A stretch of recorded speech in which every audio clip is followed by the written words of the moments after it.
Well, how's it going, everyone?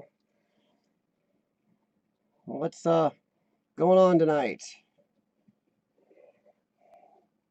Kind of not enjoying the super cold weather here, which we're way below normal. I guess we're 15 to 8, 15, 20 something degrees below normal. Not digging it. Even though today's a little warmer, so it's about only like 15 degrees below normal. Hey, Rogue. Hey, Wayne. Road Preserver. How's it going, guys?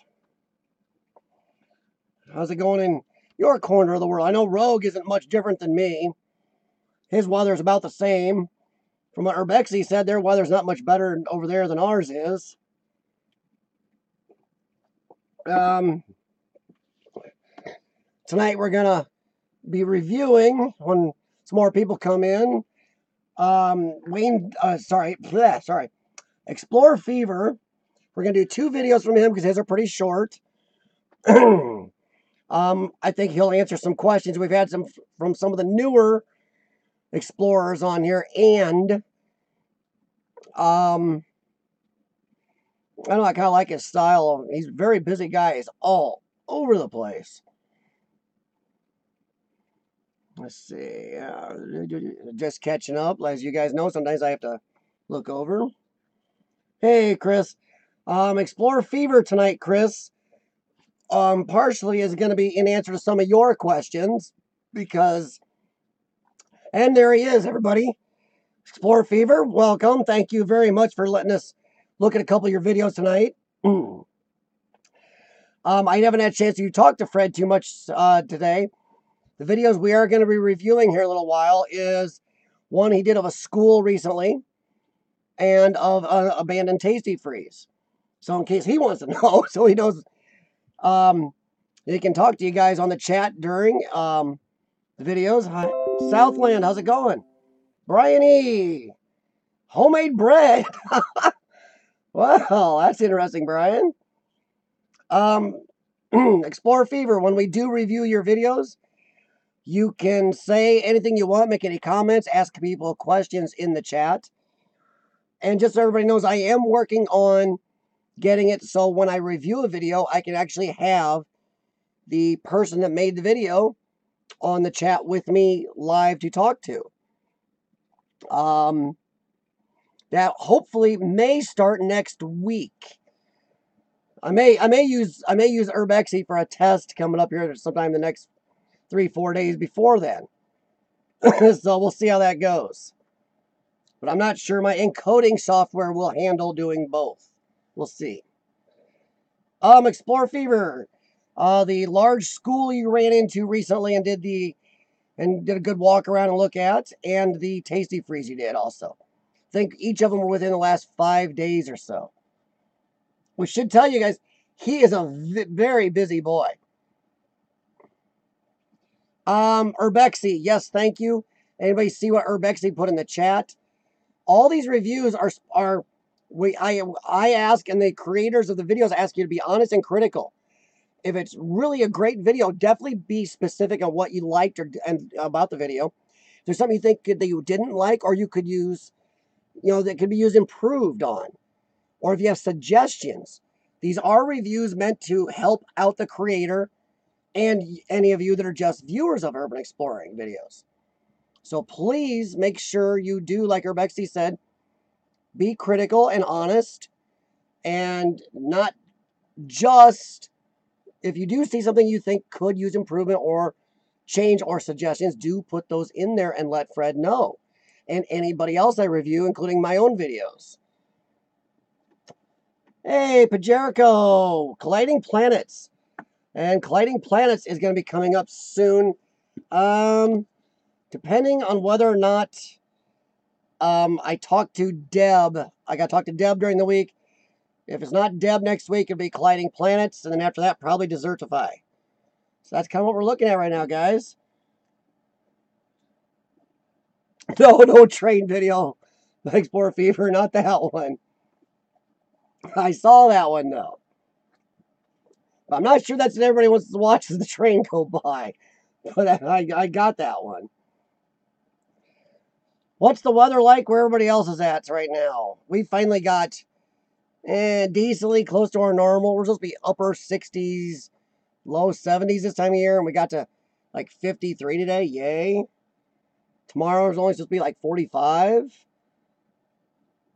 I couldn't even go fly my drone today. I wanted to go fly it over a couple places, some bridges here, and some construction of a big bridge. Couldn't do it because we got 20 plus mile-an-hour wind gusts. And precision between two span bridges, that's a little much from a distance over a river. Well, yeah, Railroad Observer, I know you do trains. Well, go check out Xplore Fever's channel, Railroad Observer. Look at his recent train video under his uploads. Dry and warmer. Well, cloudy and cool, yeah. Oh, Keith. Watch the bad language, Keith. That's snow. That's a 4-letter word, man. Oh, don't want to hear about it yet. You know, I can't say much. I was at the gym the other night at 2 a.m. I was looking out from the treadmill through the windows, and we had a lot of snow flurries coming down, but thankfully none of it stuck. So, ugh. Out with a camera, like, cool. How many of you guys been out today? How many on here are creators? I know a lot of you guys are explorers, but some of you are new. Keith and, well, Brian, I know is mostly a exploring fan. Brian E, sorry. But how many of you guys been out and you trying to get some big ones in before winter? And so I know winter, even when we explore during the winter, it slows us down. It's hard to get out there and explore as much. So I've been exploring my butt off while it was nice enough, and Sean thinks he's found a couple more places for us in our local area, which would be nice.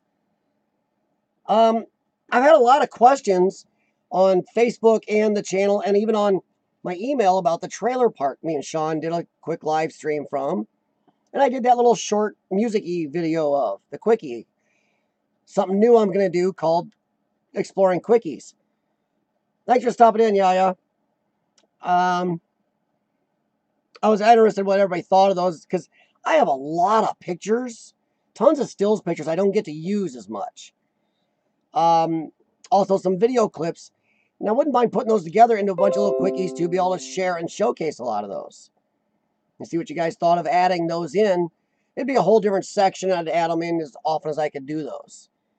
Be anywhere from a 1 to 4 minute little music, not a lot of talking, little video clips, a lot of images, quickies. So I'm just curious what you guys thought about that. But I had a lot of questions about the trailer park. People kept asking, how can so many be abandoned in one area? And so far, we haven't been able to find out. It's actually a very nice area for a mobile home park. Maybe people can afford the rent, but there are 25 plus abandoned mobile homes, in that park. The lower, which actually we did find as a separate trailer park, the lower area across a little small creek is a different one, but that one's even half empty itself. We couldn't explore much there because a lot of it was occupied and people were stink-eyeing us. Uh-oh. Been 2 weeks in with a bad cold. Nice, Jericho. I like that. So yeah, just curious what you guys thought about those shorty, quickie explorers I might be putting up. Just to showcase mostly my pictures and I don't get out. I'll show you guys something that I don't get in the video sometimes, or Sean picks up. And in quarry. Ooh. Oh, a quarry would be cool, Railroad Observer. Especially if you happen to have access to a drone or somebody with one. That'd be good shots. Well, yeah, Railroad Observer, don't do anything stupid, but... Well, Wayne, see, I don't know. I don't think my shots are good enough to sell. I use a lot of shots I don't even use DSLR for. I use a cell phone cam for most of them, or even my GoPro, so I don't think they're quality enough to sell anyway. I'd have to go back to using a DSLR, which I really don't care to at the moment. And I don't think I have a very good eye for pictures like some people on here do. Some people have an eye for stills, and I just don't have the patience. I try, But I don't know. So yeah, that's a good idea, Wayne. I just don't know if I could ever do that. And my dog is just barking because he's annoyed and wants me to come upstairs. So now he's going to bark at anything to get attention. I don't know. Is there anything? I'm sorry. Hey, Fugi, how's it going? Don't worry, Fugi. We're gonna head into winter here, and during the winter, I'm really pokey about getting out. 13 inches, Keith? Holy crap! That's not cool, Keith. Jeez, man. Where are you located? Because I definitely don't want it coming here. Holy Moses. Yeah, I don't want snow for a while. I still want to drive my other car for a while. Because they put salt in the roads that the Trans Am's done for the season. Dang. Yeah, I'm with Urbexy. That's way too early. Oh, Fugi, I know the feeling. Sean and I, it's been 2 weeks since we were out. Or a week and a half. And I still wanted the itch to get out there and explore. But we're looking for a few closer spaces, and I think I might be heading to Gary or Chicago yet one more time this year. Maybe each one more time if possible. Like Sean can't go, and don't want to go to Gary alone again. That was really, I probably should have done that the first time. But I'm gonna try to talk to Lord Explorer, see if he gets any time coming up, because he's kind of on my way and he's a good explorer. So hoping to get there yet. Wow. Cool. Well, it looks like Wayne's World of Exploration is going to be one to watch here soon. Looks like he's going to get some good videos out of some stuff he's been picking up lately. Good, good. Good, because that means we all have something to watch during the upcoming winter, which is great. That's one of the best things about YouTube still. I do have a lot to discuss later, but I haven't seen something I put in the details. Part of tonight's discussion after the review here, which comes up in about 3 minutes, is do people read details anymore in descriptions of videos? And I was wondering, because I know YouTube always says, put a good description in. I'm starting to think it's just for YouTube. Because I don't know how many people read them. I put a lot of stuff in descriptions and details, and nobody really mentions anything I put in there. They'll ask me the same questions of stuff I put in those details and descriptions. Tonight, I put something in the description and detail of this stream to see if anybody would put it in the chat. I put something in the details for somebody to comment. I said, if you read this, comment it in the chat, and I haven't seen it. So pretty much starting to go with my talk later about maybe details, descriptions not really being very useful. So maybe spending tons of time on it doesn't do you a lot of good. Oh, Urbex, if you're on the TV, yeah, you can't. But see, a lot of people, how many people right now are on a mobile device or a computer? Mobile device, tablet, phone, whatever else. But yeah, if you're streaming on like a Fire Stick, Roku, Apple TV, a couple other things, yeah, you can't see the details or descriptions. But all the mobile devices and computers, you can see the details and descriptions. And I got Jack's cat problems already. Yeah, I agree, Urbexy. Before we get into that discussion, Fred is here, and I'm not sure how much time Fred has to hang out with us. Like I said, during the week, I'm going to borrow Urbexy, and him and I are going to test my encoding software if he's willing, and see if my encoding software will let me run Hangouts through it so I can have somebody else, the creator of the videos, come in and talk. If so, we'll be doing that from now on also.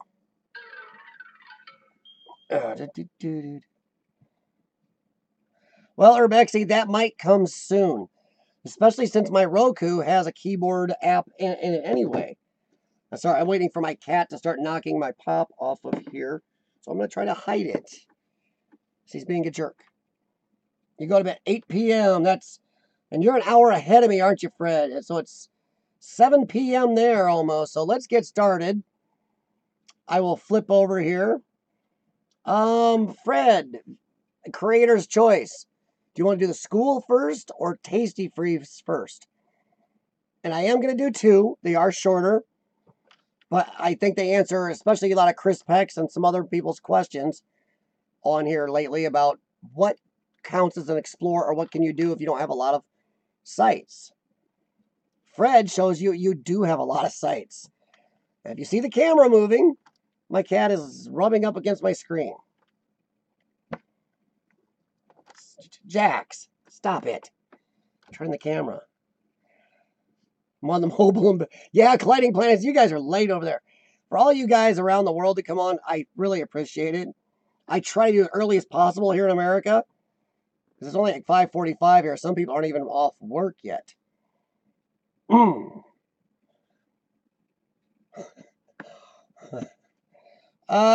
Fred, that wasn't one of the two I'd kind of gone through. I don't know if I can pull that one up to take a look at real quick, Fred. Which one along the tracks, Fred? Because if it's the one with the guy that kind of crawled out and the train kept rolling, that one kind of stretches a little too long with just the train rolling for a live stream. It just kind of, the train just keeps rolling along. Which one you talking about? I'm trying to look on your channel right now.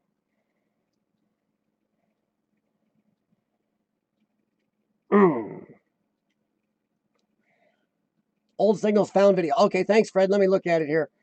Old signals found. Oh, come on. I know which one he's talking about. Come on. Signals found. There it is. Okay, Fred. Yeah, I can do that. Would you like me to do? See, I kind of wanted to do either the school or the tasty freeze. How about I do that one? Oh, that one. Okay, if I do that one, that'll be the only one. That'll be 24 minutes, and that's fine with me, Fred. I have no problem doing that. Let me ask you one question. Oh, old signals found video.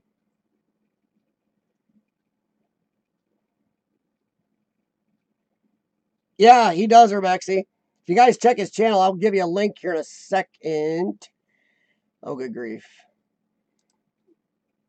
Here's a link to his videos section. There's a link to his videos section. Bring you right to his videos. No, not that one, Fred says. So which one is it, Fred? Because I see one that says old train signals found. Late night train fix. There's another one down here that says Ravenna, Ohio. Old train signals found. He's got a lot to scan through, everybody. So I've gone through a couple earlier. Sorry, let me bring the chat back up in case Fred is talking to me. Those are the only two I really see, Fred, unless I scan way down. Of course, it's hard not to with Fred because he goes through, he makes a lot of videos. Late night train fix. Aha!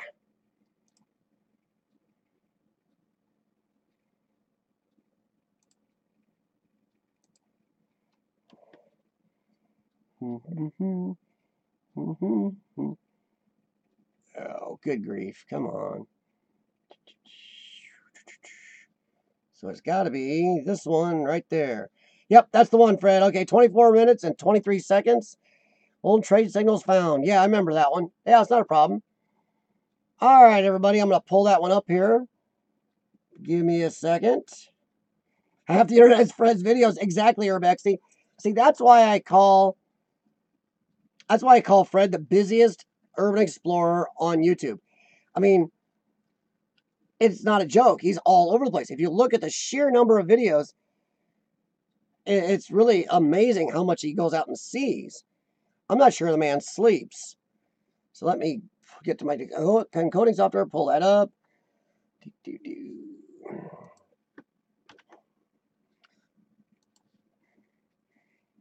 There's Fred right there. As you can see, for those of you who haven't been here, look at this. Fred's videos. And if you look at the dates, He packs a lot in per time. Look at all this. And it just keeps going and going and going. It's just, Fred, it's just amazing how many videos you've got. Now I gotta scan down. I know it's right here. I'm probably gonna go right by it. I probably already went over there. It is right there. All right, everybody. I just took this. Picked up where I was reviewing from earlier.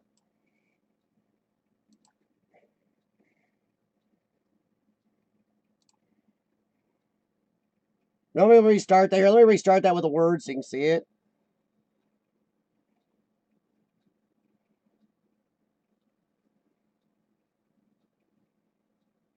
Doodlebug.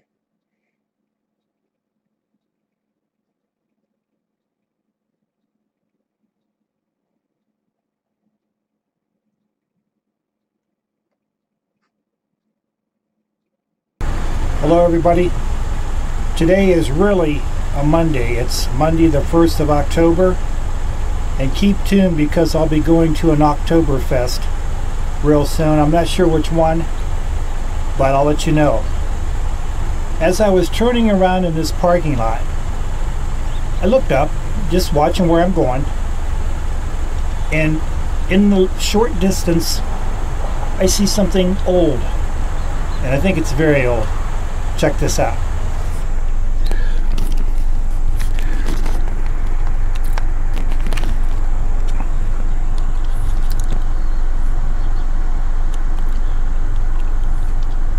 Let's go over and take a look.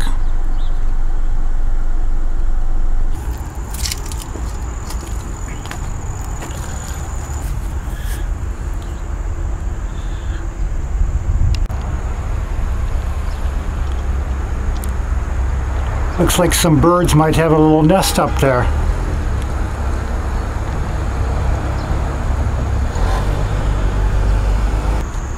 Well, I see one lens, a green lens.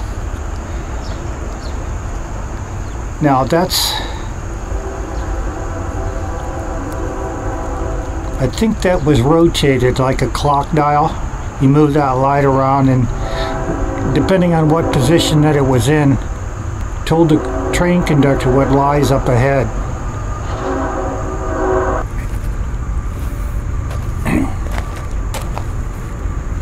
It's got a number on it.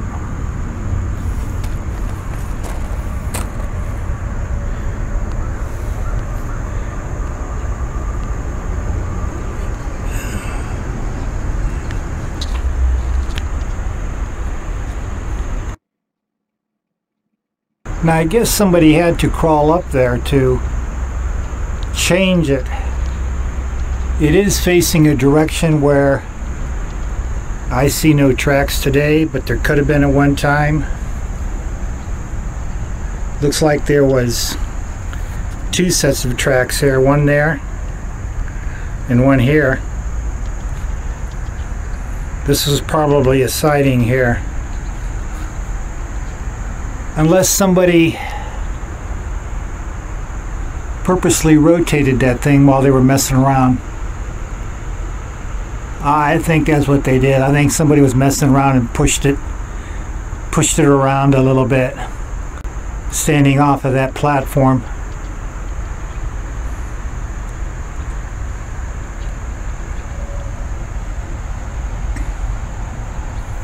Got some big bolts there going through the concrete here. They must do like a cross in the middle of that cement, and some rebar in there too. The railroad really doesn't mess around when they build something.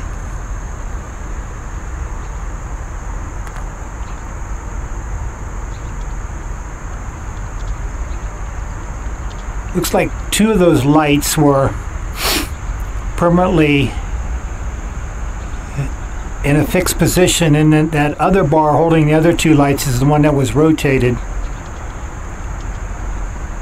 If anybody knows how this signal worked, please comment below.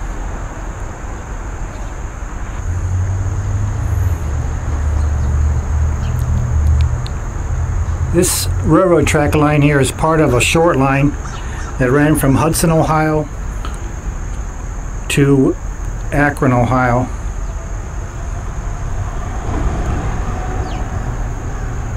Abandoned a long time ago.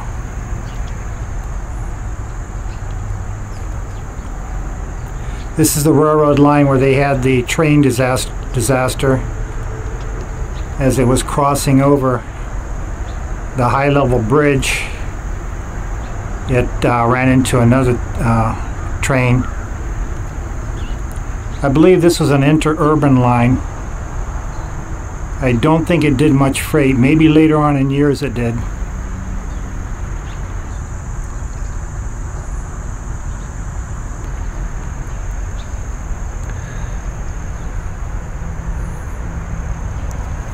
It goes in the woods there.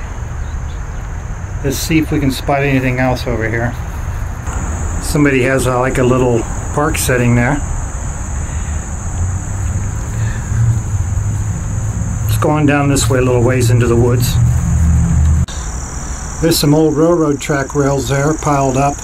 It's probably from the siding that was over there for that business. A lot of steel there. Wow, look at this. I found the old electrical analog electric works for the track system here.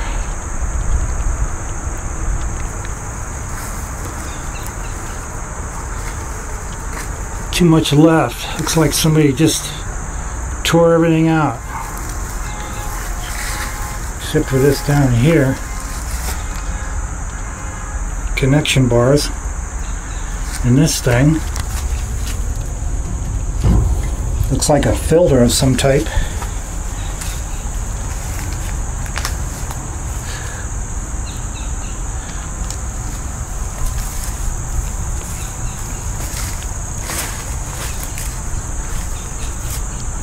Wow, I just noticed this here. It's not a tree. I saw those pegs in it. That's one of the old original telephone poles. Look at that.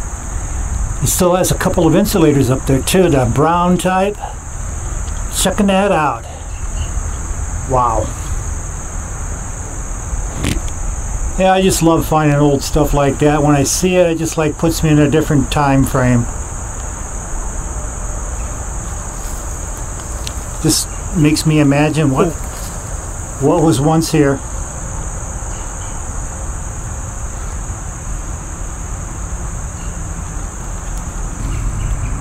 Here's the back side of it. Right here. By that electrical box is where the tracks were switched off. Look at that. That's a heck of a split right there, and that took the train over there to the siding when engaged.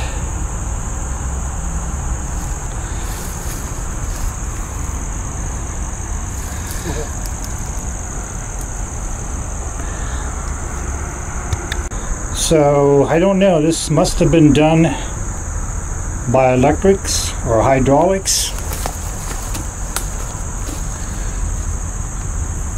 because I don't see a manual switch off here unless somebody took it.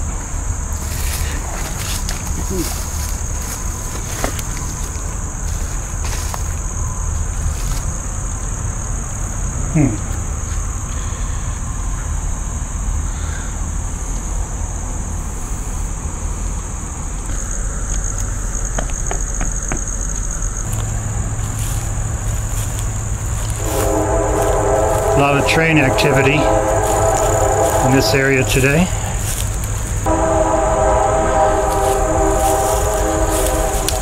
Must be a pretty good sized factory down here, because I hear a lot of machines running. Look at this here. Here we go. Here's the switch right there. It was done manually. It was just done up above to where I thought it would be done. There's the signal switch over there, see it? The colored fin on it is missing. The weight is a Bethlehem. Stuck pretty much. Beth steel on that one used too. The New Century stand. The New Century stand has a number on it. Does it say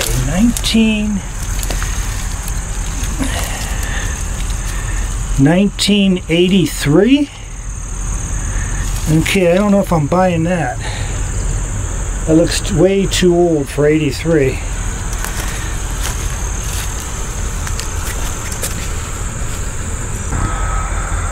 It's an old fire hydrant. Don't know if it works or not. There's a bunch of rubble here that somebody dumped on the railroad track. Look at that.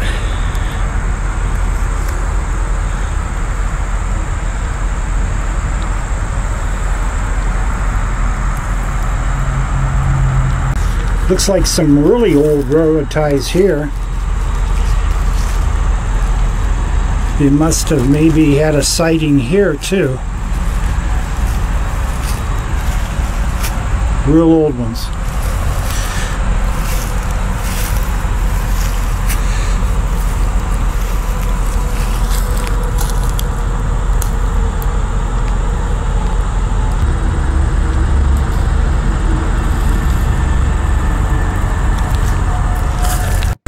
Look at this old, dead telephone pole that's horizontal now. Hit the ground. Let's take a closer look. Look at this poor thing.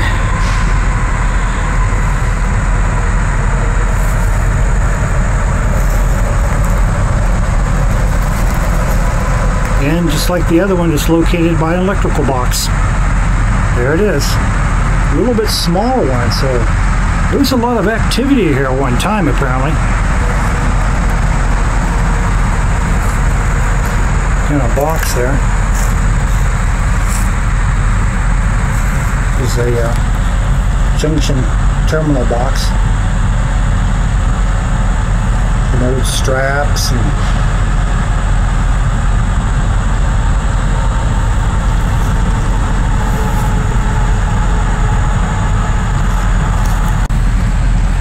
still attached. What's left of it, it's broke. There's the rest of it there. Here's a wow, look at this. This is a handle. This is a handle to something. Check that out. It's got primary circuit on it. Ooh. Check that out. What else does it say on there? Hold on. I don't know, but it was made by General Electric. You can see their logo on it, plain as day.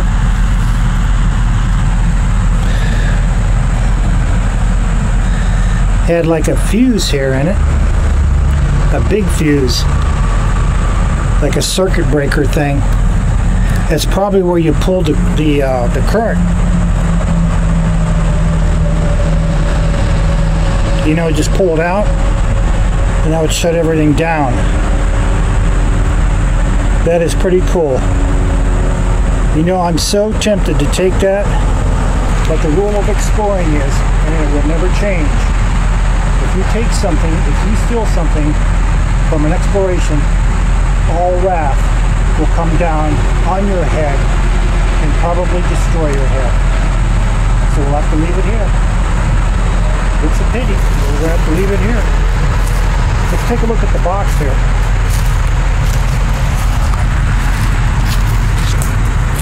Yeah, much smaller. Probably the secondary current.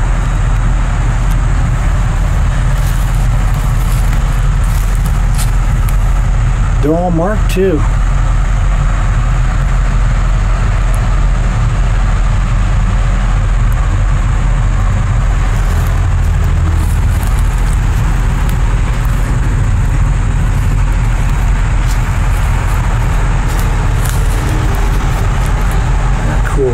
there's some kind of cement or concrete base in here beside it. Whoa. It had to be like a huge transformer or motor in there. Checking that out, right? Look at that. And here's the lid to it right there. It's metal. It's an old gas can, metal gas can sitting down there and all that. Well, we're learning a lot about analog electricity today to run the railroad.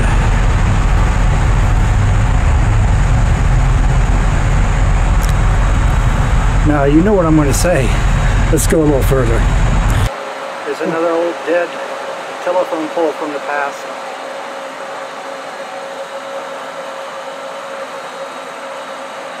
So there should be another box nearby. And I think it was right here. I think that's what's left of it.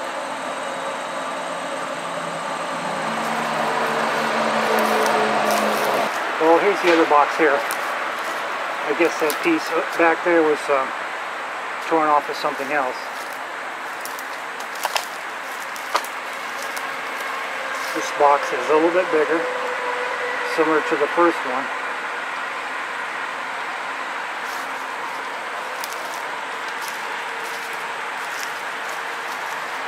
Wow, that's kind of spooky, that old building there. Look at that.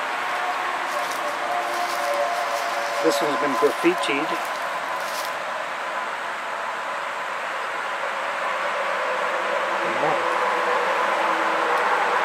The building looks abandoned.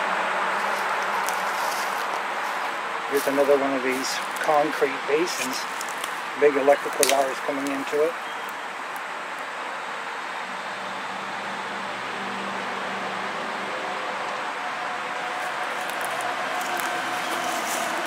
Here's another old telephone pole.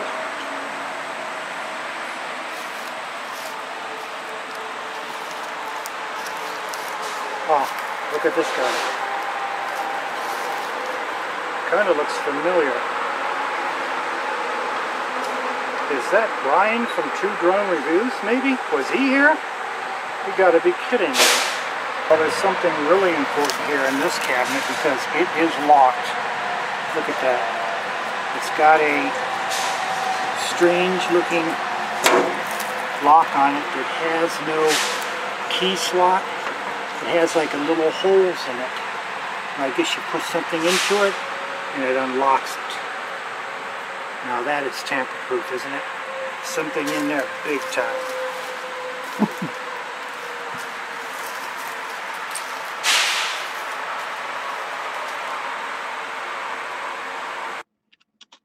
Some more old railroad ties piled up here.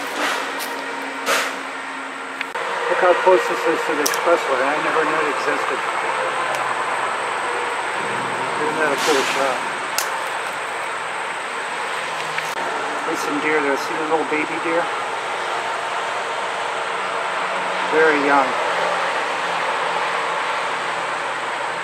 There's two of them there, and I think the mother was on the other side of the railroad tracks to the left.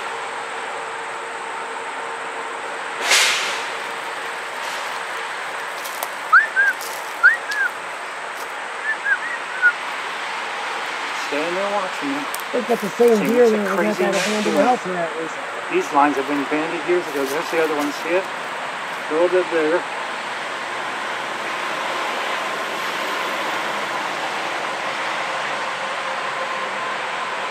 Probably hungry.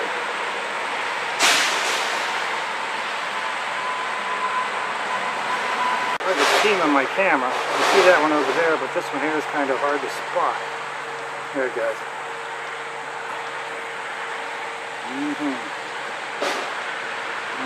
No, it's not a buck.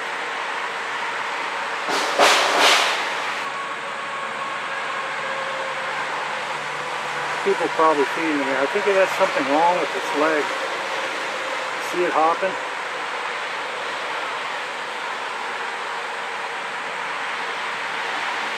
I hate to scare them. I don't think I will. I'm going to leave them alone. I'm going to turn back now, everybody. We'll return to this area, walk the track some more, walk this abandoned track some more, and see what we can discover. It's time to move on. There's a lot more exploring to do. Thanks for watching, everybody. Have a fantastic day today. It's the first. Woohoo! Halloween officially has begun.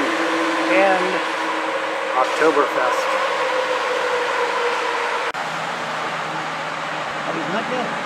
As I was walking back to the car, I spotted this thing. Look at this. I walked right by this going in. I just took this path here a little ways and I spotted it. Look at this thing. Wow.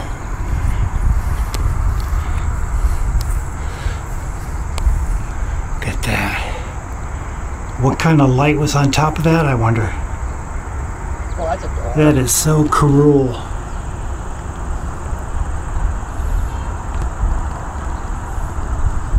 Let's see if we can open the door.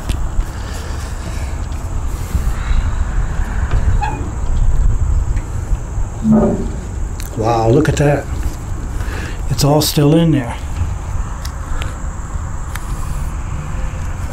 The shut-off switches, meter, fuses, big, probably a, whatchamacallit up there,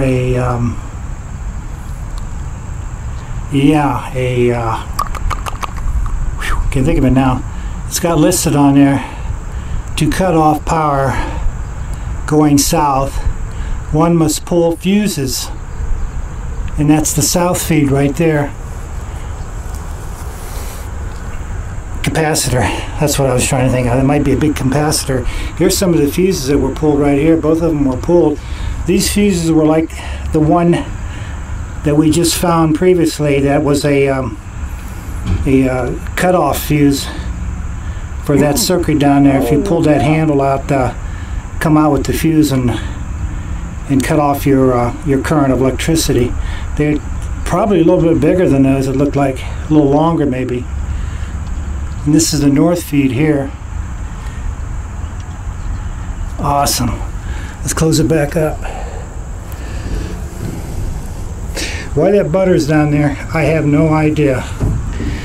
But I don't need any right now. Okay, put that back on there. Looks like the thing. Oh, did it? That's the way it was. Just like that.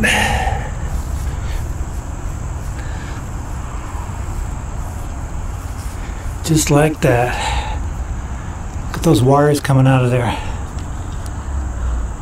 I wonder if this was like a wigwam type signal, you know? Boop, boop, boop, boop, boop, boop, boop, boop. Alternating.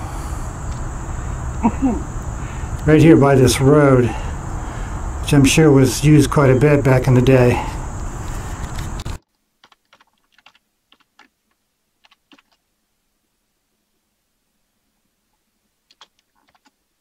I mean, you would never think it would go through my shoe, but it was strong enough to do it and came through the inside of my shoe about 1/16 of an inch. Just started to penetrate my foot, but I kind of like eased up on my right foot before it did that, so I kind of lucked out.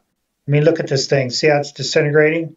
So what I'm going to do is douse my foot with some peroxide, and I should be good to go, hopefully. Uh-oh. Urbex injury.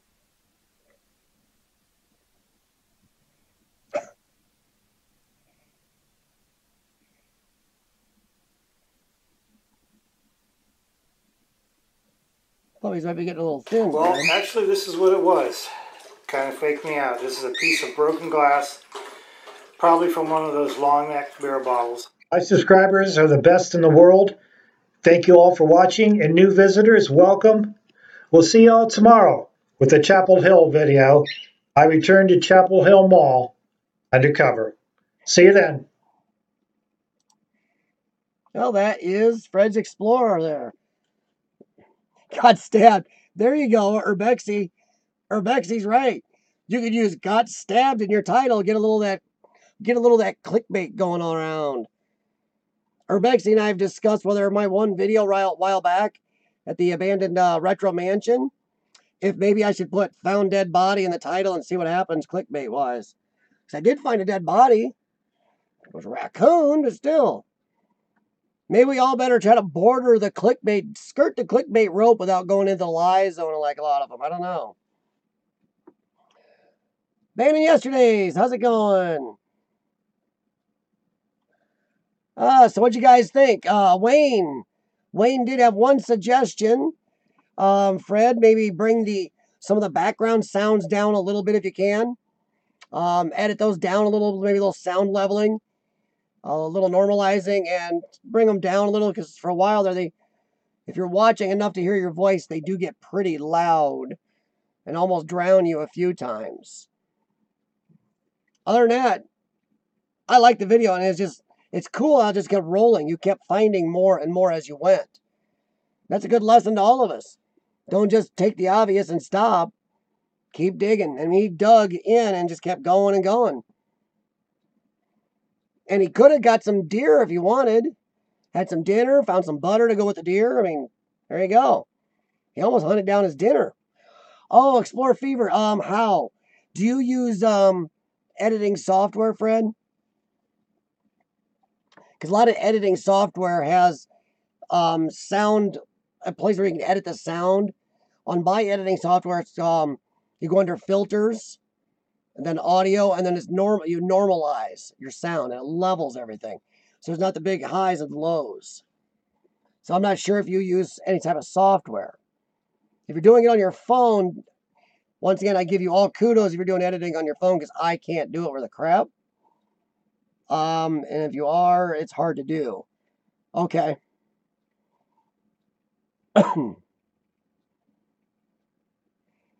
Like, see, Urbexy's suggestion there, the sound normalization would cover when your volume raises and lowers, even if you cut in and do some voiceover, it would level that too. What do you use, Xplore Fever? Do you use your phone or do you use online software of some type? Urbexy, I can't edit on a phone. I totally suck at it.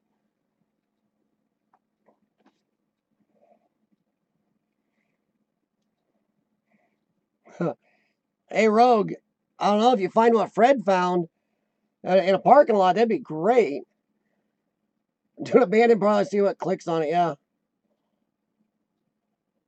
I got that. It took me a second. Movie Maker. I don't know much about Movie Maker, but I believe Movie Maker does have sound editing device or features in it. And I'm sure they have a sound filter, but I haven't used Movie Maker. Anybody on here has used Movie Maker could help Fred with the sound leveling. So I'm not sure. Cindy edits on her phone? Cindy. Yeah, I'm with Urbexy. I salute you. I know there's people that do it, and I just cannot. I need a good keyboard, a good screen. I need my space. Not background. Really? Because, like I said, anybody here use Movie Maker? I use Shotcut, which is freeware, by the way, in case anybody ever wants to use it. Shotcut is a freeware software, and I love the program. Something my wife found, and was in the industry for a long time.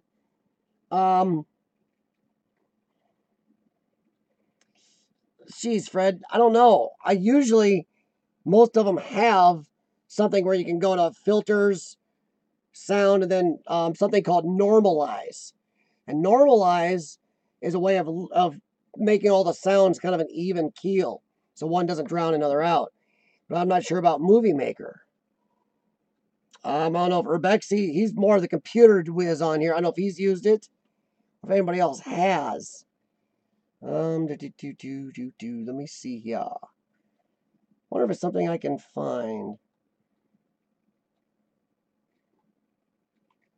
Well, see, Fugi, I wish I could edit and post, but some of my Explorers have been 12 hours long, and Sean and I would video a lot of it, so we'd have maybe 7, 8 hours of footage.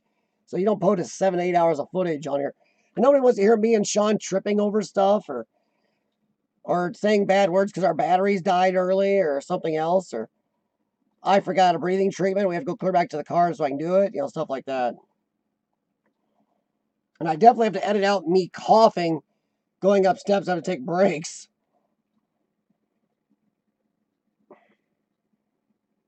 Urbexy, what is that? I don't know what that is. 2 editing programs on some vids. Wow, Wayne. I've just had good luck with Shotcut. Movie Maker. You watch it for hours, Spooky. Like I said, nobody wants to see me huffing and puffing upstairs needing a break. Especially my lungs are having a bad day. Oh, there you go, Fred. Urbexy put a link there in the chat for a YouTube video that tells you how to sound edit in Movie Maker. There you go. Thanks, Urbexy. I was just getting ready to open another window and do that. Fred,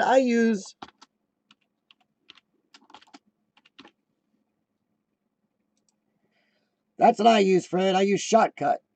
It is freeware, and I really like it. My wife used to use Adobe for her job, but then when they went to this new subscription service, she said, heck with them. Did a search online, found 3 different freewares that she liked, and she has a degree in computer editing and graphics engineering. So she went through and tested them all, and then Shotcut came out the clear winner, I guess.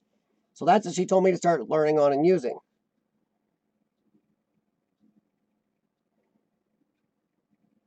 Sorry, I have an animal upstairs making noises. I don't know what he's doing. I think my dog is snoring. But yeah, Xplore Fever, if you can do what they call normalizing or leveling the sound, that pretty much takes everything. So you have those real big highs and lows that'll blow people's ears out, or the whispers that people can't hear. It does help a lot. Other than that, great video. I mean, you kept digging. You didn't stop at the obvious, and you just wanted to find more, so you kept doing it. And I'm still with Urbexy. I'm sorry, you're sitting on that bench between the tracks, maybe half asleep, nice sunny day, and then the train horn goes off. That's got to be a wake-up moment. Yeah, Urbexy is making a video, everybody, about the actual editing process. And that's a great idea. I've actually started doing the same, but Urbexy has done a lot more than I have. So he's going to be coming out with a video on editing. Half my video on editing includes my cat knocking stuff over and getting in the way. So I'd definitely do go with Urbexy's. Man, he has his kid here, I think, about 1 p.m. Yeah, I wish I could I could do explorers. I think there's one explorer on my channel. I can't remember which one it is. It's a shorter one, but it's something I did without editing as a test, and it worked so. But on mine, a lot of these are so long, and I like to film so much, I don't think I could do it without editing, which is why I do the live streams, to give you guys a live look, or give anybody a live look at them. So that's kind of why I really like live streaming, because I don't know, it's kind of a neat extra glance at it. Okay. Now, back to our discussion on Chad Jack's a cat for Barry. Oh boy. You gotta talk to my wife on that, because see that we have a pair.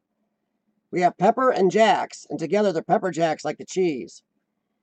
So I don't know if they could give up, because Pepper and Jax if they don't have each other to fight with, the house will get tore up. I'll ask my wife if she wants a Barry. She may. I don't know. She does like some strange pets, so she may be looking for a good, slightly used Barry. If she's in the mood for a Barry, and we have a couple cats, so we don't have a Barry yet. So that may work out. But I have to give one more thank you to Fred for letting us review his videos and check them out. Thank you very much to Wayne for bringing up the discussion about the sound. And thank you to Urbexy for digging that up for Fred.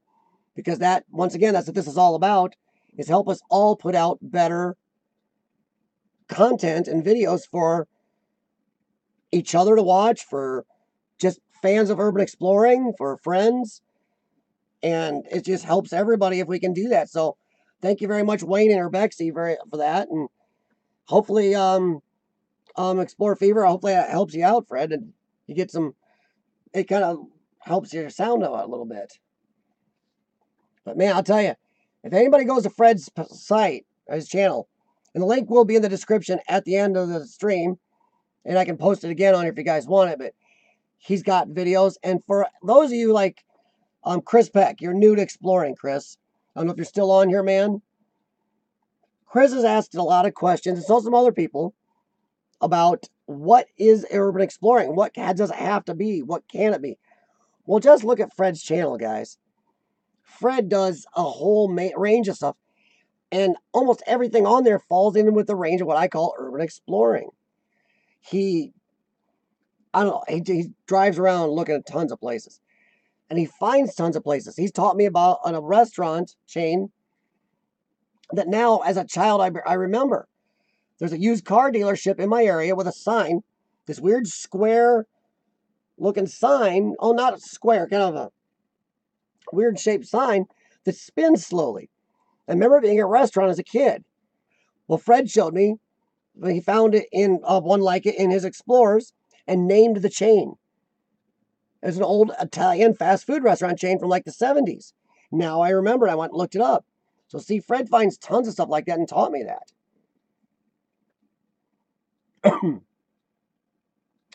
Oh, wait a second. I think I saw something. Is Barry house trained? I don't know. See, I've heard both. I've heard Barry isn't very well house trained. Can Barry use a litter box? Because he's got to share with 2 other cats. I don't know if my wife's going to let him use the restroom upstairs. Thank you, Fred. I appreciate it, and I hope it helps you. If I can stream close-ups. What did I miss? I was a little hyped with Mike came in. How's it going, Mike? Sorry, I'm just seeing what I missed here. Okay, so Fred, I mean, Barry isn't potty trained yet. Uh-oh. Extreme close-ups. J-Dogs, how's it going in Houston, Texas? Warmer down there. Ugh. So what's going on, J-Dog? All right, I'm just catching up on the chat. Sometimes it doesn't reel up, and I had to go catch it. Yeah, oh yeah. Well, I know Barry, who you are, Barry, but some of them may not. But if you take Jax's place, my wife may treat you like a cat, though. Before we did the reviews on Fred's videos, once again, check him out. Xplore Fever starts with an X. I was talking about descriptions and details on your videos, and if it even matters.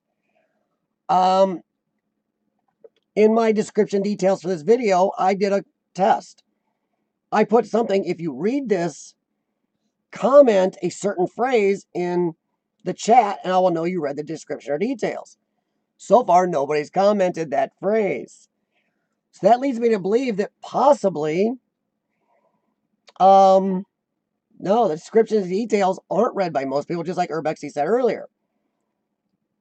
Which makes me think that when YouTube's always suggesting it, or TubeBuddy, or whatever you use, always suggesting, make sure a good description. I'm not sure that's very useful anymore. I think people make really short descriptions, if none sometimes, and they seem to be doing just fine. So I don't know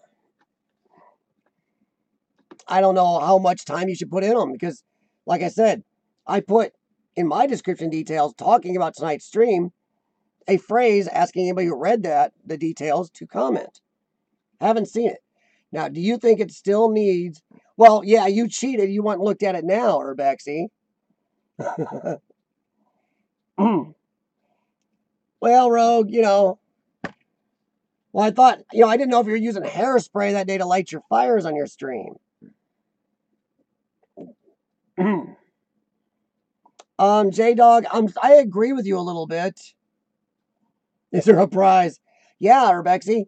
You get to be the first guinea pig on me trying to bring somebody else on the live streams. See if my encoding software will handle it. You get to be guinea pig. I'm gonna agree with J Dog. I think it's partially hilarious. I think you're right partially. I think very few people read the description or details anymore. I know in a lot of my videos when I get questions from people, a lot of it's stuff that's in the description or details. A free air guitar. Wow, I can give you definitely. I can't give you anything to do with air. I don't have enough air for me here, Bexy. So you came to the wrong guy wanting any type of air given to you. I need to kind of hoard any air I've got with my lungs. Sorry for those of you who don't know, I have a lung condition, and yeah, so I need to hoard all the air I got. I'll have Rogue stop by and light you a nice warming fire there, Urbexy. Right, Rogue? But yeah, I based on tonight's details and others I've seen, I've talked to a couple other people during the week. It's starting to seem to me more like the details are more for, I don't know, I think for YouTube. Maybe the algorithm. So I can try to figure out your I don't know what to do with your video, or whether it should demonetize your video. Which is funny, last week's live stream got demonetized for 48 hours, which is most of your views on a live stream. Then they remonetize it after the 48-hour period. Thanks, YouTube. Gotta love this random monetization, demonetization thing at YouTube. Steel One, how's it going? How are you feeling, man? Are you getting better?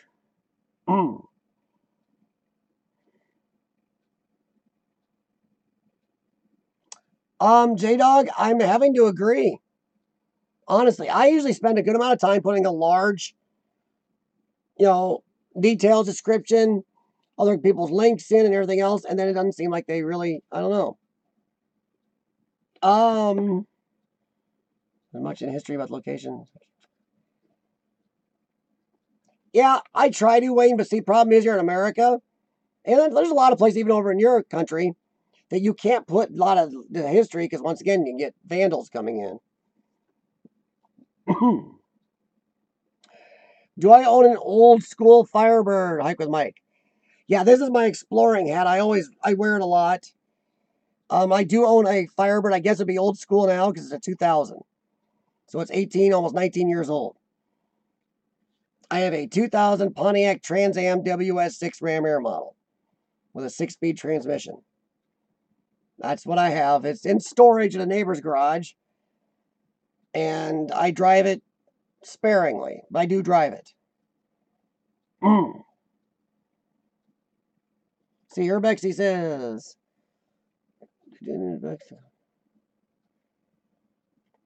Well, I do a lot of descriptions. Mine are usually pretty long, most of them. But yeah, I've been wondering lately how many people read them. Rogue, my Trans Am is a 2000. It's jet black, ram air hood, T-tops, leather interior, 6-speed manual trans. Only a few modifications, nothing big, because I like to drive it. Google will crawl the page to index the content. I don't know. Lately, boy, my content hasn't been indexed very much. Woo. But yeah, I'm starting to think the descriptions maybe passe, almost like some people are saying tags are. I've actually seen videos where they're saying tags are not useful anymore, and that's bull. Try not tagging one of your videos once. I saw another YouTuber that did that. He's like, yeah, that is BS. If you don't put any tags in your video, you watch how well that works out. Tags are useless these days. Hashtags are starting to become useful on YouTube. I've noticed that.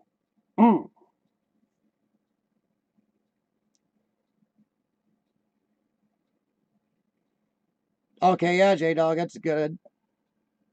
I say so. Yeah, I usually let people know if there's something in the description, but Yeah, it's hard to tell them everything you have in your description, so.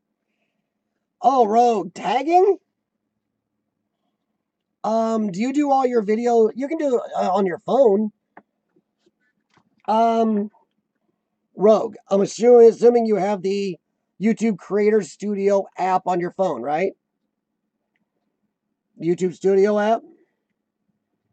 Because if you go to that, pick one of your videos. Just pick any of your videos, Rogue. Hit the little pencil thing up top. That means edit. Then scroll down, you see a place to put tags. Tags, put things like urban exploring, the name of your channel, Rogue Exploration, Urbex, stuff to do with your content. Abandoned hospital, if it's a hospital, stuff like that. That's how you tag, and that helps YouTube or anybody else find your content. Somebody's searching for urban exploration on YouTube, that your video will come up as part of that listing. So tagging things is important. And for those few YouTube gurus out there, the guys teaching supposedly saying that you tagging doesn't matter anymore, BS. It does matter. Like I said, you don't think it does, try not tagging your videos. It matters. Unless you're a guy that has 500,000 subscribers or super duper large subscriber pool is loyal, you better tag.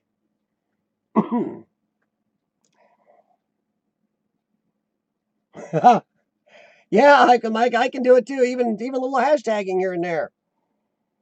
I will say, sorry, just catching up. Yes, Cindy's not okay. Cindy brings up a good point here. Just a little sidetrack to a little bit about just YouTube. Comments disappearing in the comments section. Yes, that does happen. I've had somebody tell me, hey, I commented, and then it's gone when I go to look at it. Cindy, have you checked your likely spam? Sometimes people can comment. The YouTube algorithm again strikes, sees their comment as spam, or maybe even something with bad language that they want you to review for it posts. So if you go into your Creator Studio on the computer, you can go to your comments or community and comments section, and you'll see your comments, and then you'll see a little tab up top that says likely spam or something like that. Click on that, make sure that isn't full of comments you're missing. Because you may be missing comments in there. Because sometimes YouTube algorithm just, once again, strikes you down and shoves comments in there. But I do know people are still actually losing comments, losing, not getting some, notifications, even with the bell on. I mean, YouTube's still a mess. Now they're touting, yay, 2019, here comes a new Creator Studio. Great. I hope it has less bugs in it when you trot it out for good than what you guys have going on right now.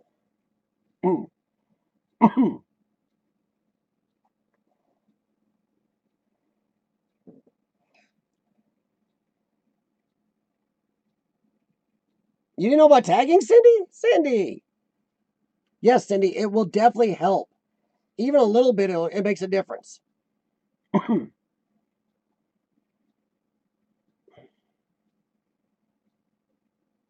Oh, Urbexy, but Jericho, you leaving?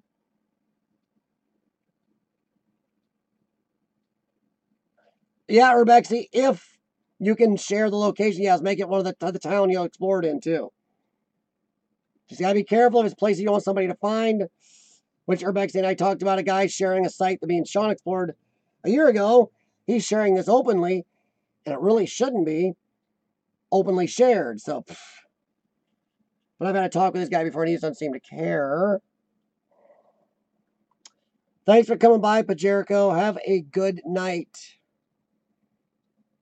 And I hope you have a lot of good explorers, man.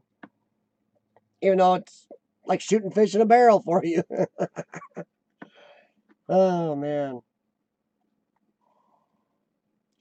Well, Hike with Mike, I've gone through the Creator Studio beta. Some of it does seem user-friendly. Some of it seems more cumbersome than the old studio.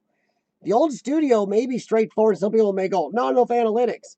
Maybe they just add those analytics to this studio. maybe update a few looks, but this Old Order Creator Studio is the one I use more still. And I've used the new one. But it's cumbersome and has issues, and it's sometimes too much flash and pretty and graphy is not better. Yes, Urbexy, a lot of people can see tags. Anybody has TubeBuddy or anything like that, or whatever, I can't remember the Google version of that, you can go look at tags. They come up. When I go to any of your channels that you've blocked everything, I can see the tags.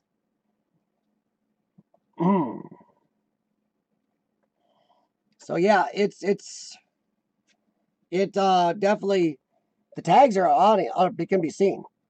I can tell when somebody's used Exploring with Josh as a tag. Like I can see when some of the guys are clickbaiting, because some of the guys are using clickbait tags.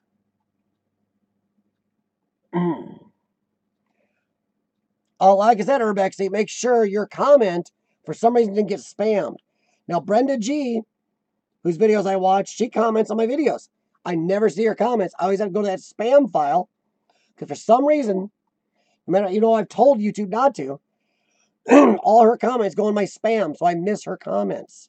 So make sure it's not throwing them in there.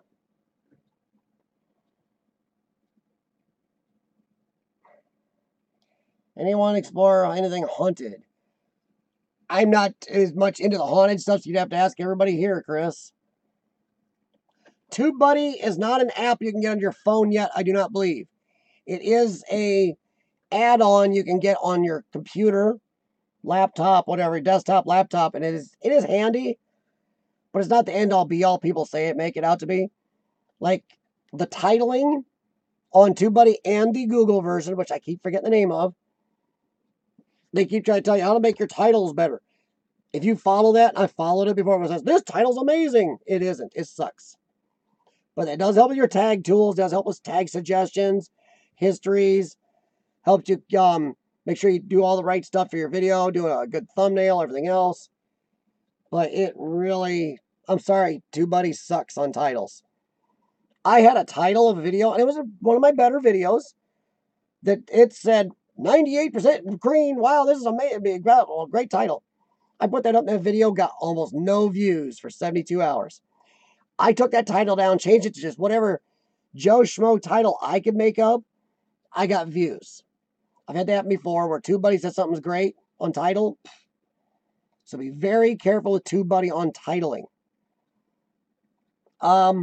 Last I knew, TubeBuddy is getting ready to roll one out for Android, but I don't know if they've done it yet. So Rogue, you may want to check the Android App Store, and it is TubeBuddy, like one word. Tube and the T and B are capitalized. Make sure you choose the right one, not some clone.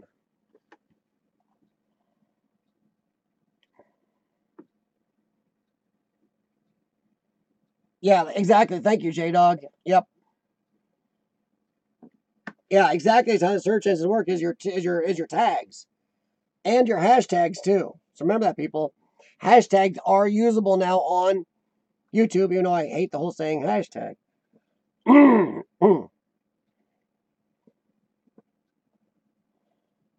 There you go, Wayne. Yeah, see. Well, Chris, if you got a haunted place, you should explore it then and put it on your channel. But Chris, if you weren't here earlier, make sure you get out there or go back and watch the videos we reviewed earlier from Xplore Fever, or go to Xplore Fever's channel. His channel should show you don't have to get into tons of places to urban explore. His array of videos should show you what you can do and what urban exploring is. Urban exploring is not all abandoned places. Urban exploring can be a lot of different things to a lot of different people. Me and Study Boy and Zeev talked about it. It can be a lot of different things. The name of my channel is Exploring with CF.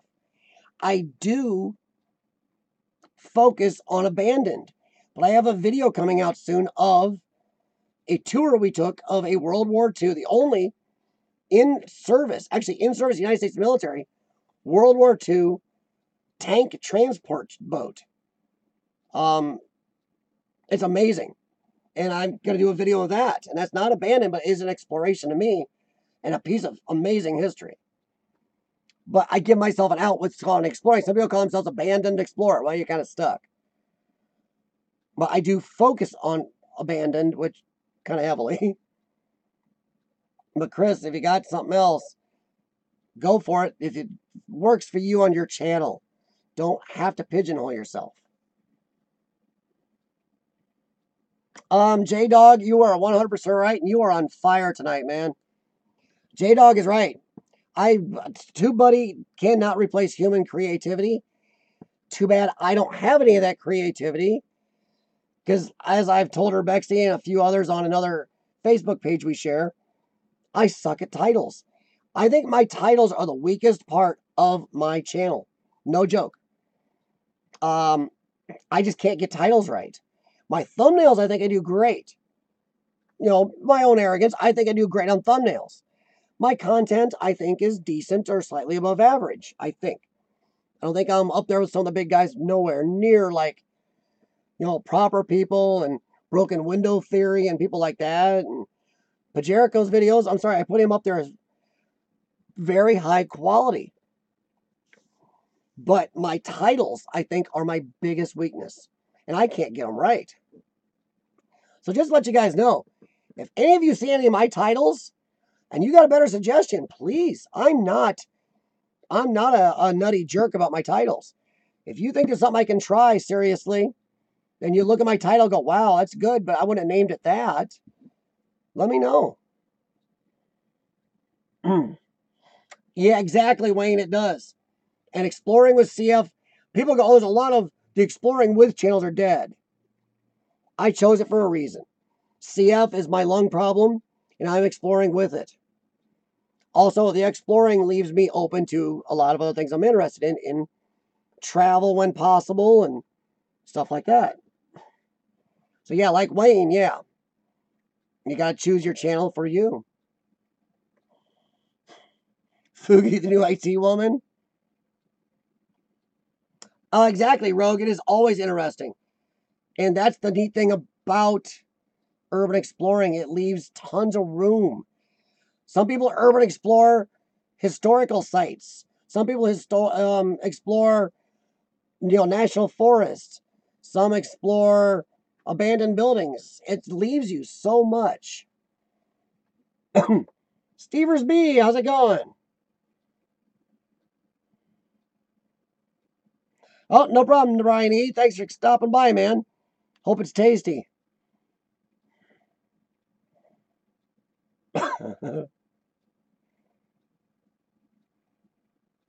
Sorry, I'm just catching up here.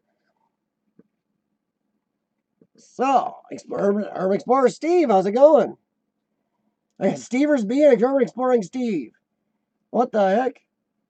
Is that a coincidence? So how's it going, Steve? We did a review of Xplore Fever, a couple of his video, one of his video. Sorry, I changed to another one, so he wanted me to do that one, and it's a good choice.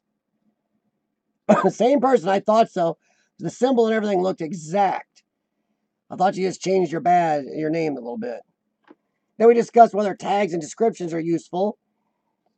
Helped Xplore Fever maybe with a little sound editing issue that Wayne's World of Exploration brought up, and he's right. So maybe we, then Urbex gave him a link to find a chat video to help him with sound editing to level him out. So that's where we're at now. Here's a little piece of news for y'all. I don't know how many of you heard this. I heard this about 4 or 5 days ago. Then Among the Unknown also messaged me about it today. Exploring with Josh and Exploring with Cody are getting their own TV show on urban exploration. I believe it's starting next year. It's going to be mostly overseas. It's going to be their top 20 abandoned places. And they're going to have a local professional explorer show up and discuss the location and kind of do an explore of it. So that ought to be interesting. I'm not sure that's going to be how good it's going to be or how #real Urbex it's going to be. I got a feeling it's going to be a lot of, I don't know, almost clickbait hype. Well, I don't know, Urbexy. I'm honestly going to give it a chance. If it's available to me here, it's coming out on the Insight Network based out of France, I guess. So I'm not sure it'll be available to get it here. Hey, Slayer. No problem. Hey, we all got schedules and lives. I never expect you guys to show up. If you do, great. If not, I'll probably talk to me or, well, my cat.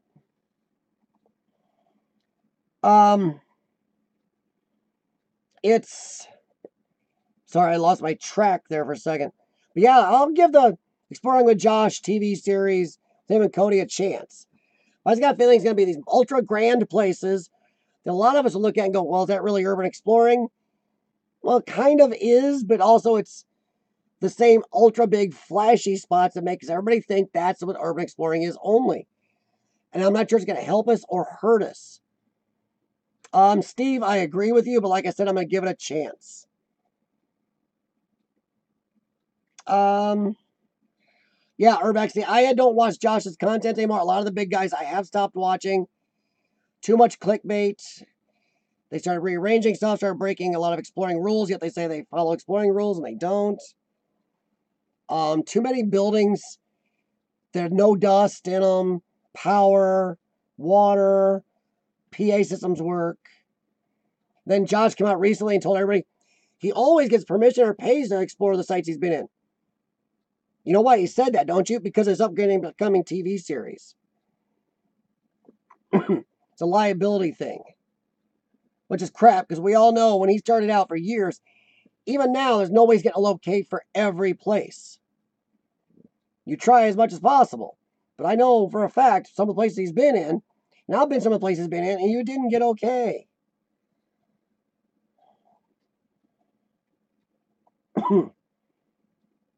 Paid exploring.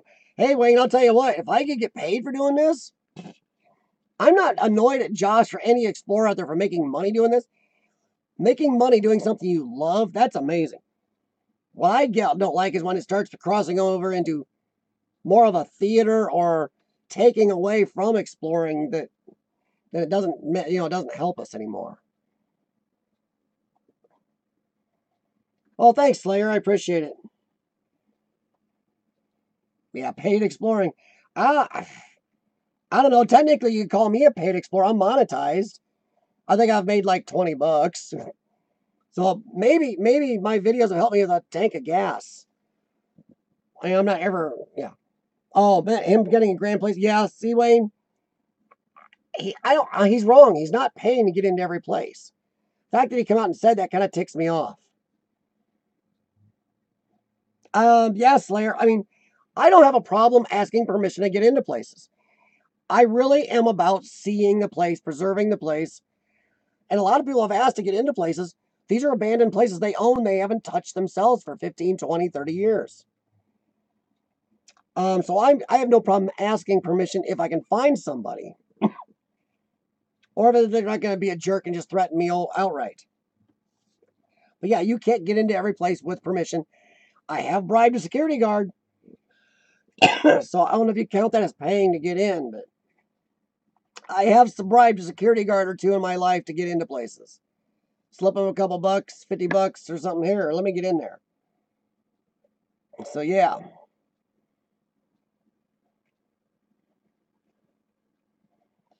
J-Dog, I agree. TV and YouTube are totally different things. I don't know how well it'll cross over, especially since TV is going to have to, well, like, okay, there you said down below, dramatize and glamorize it and edit it to death. It's going to be, they're going to have to add weird music to it and make you think something's coming up or scary. Like in Ice Road Truckers, they had that weird music, that never happens, really.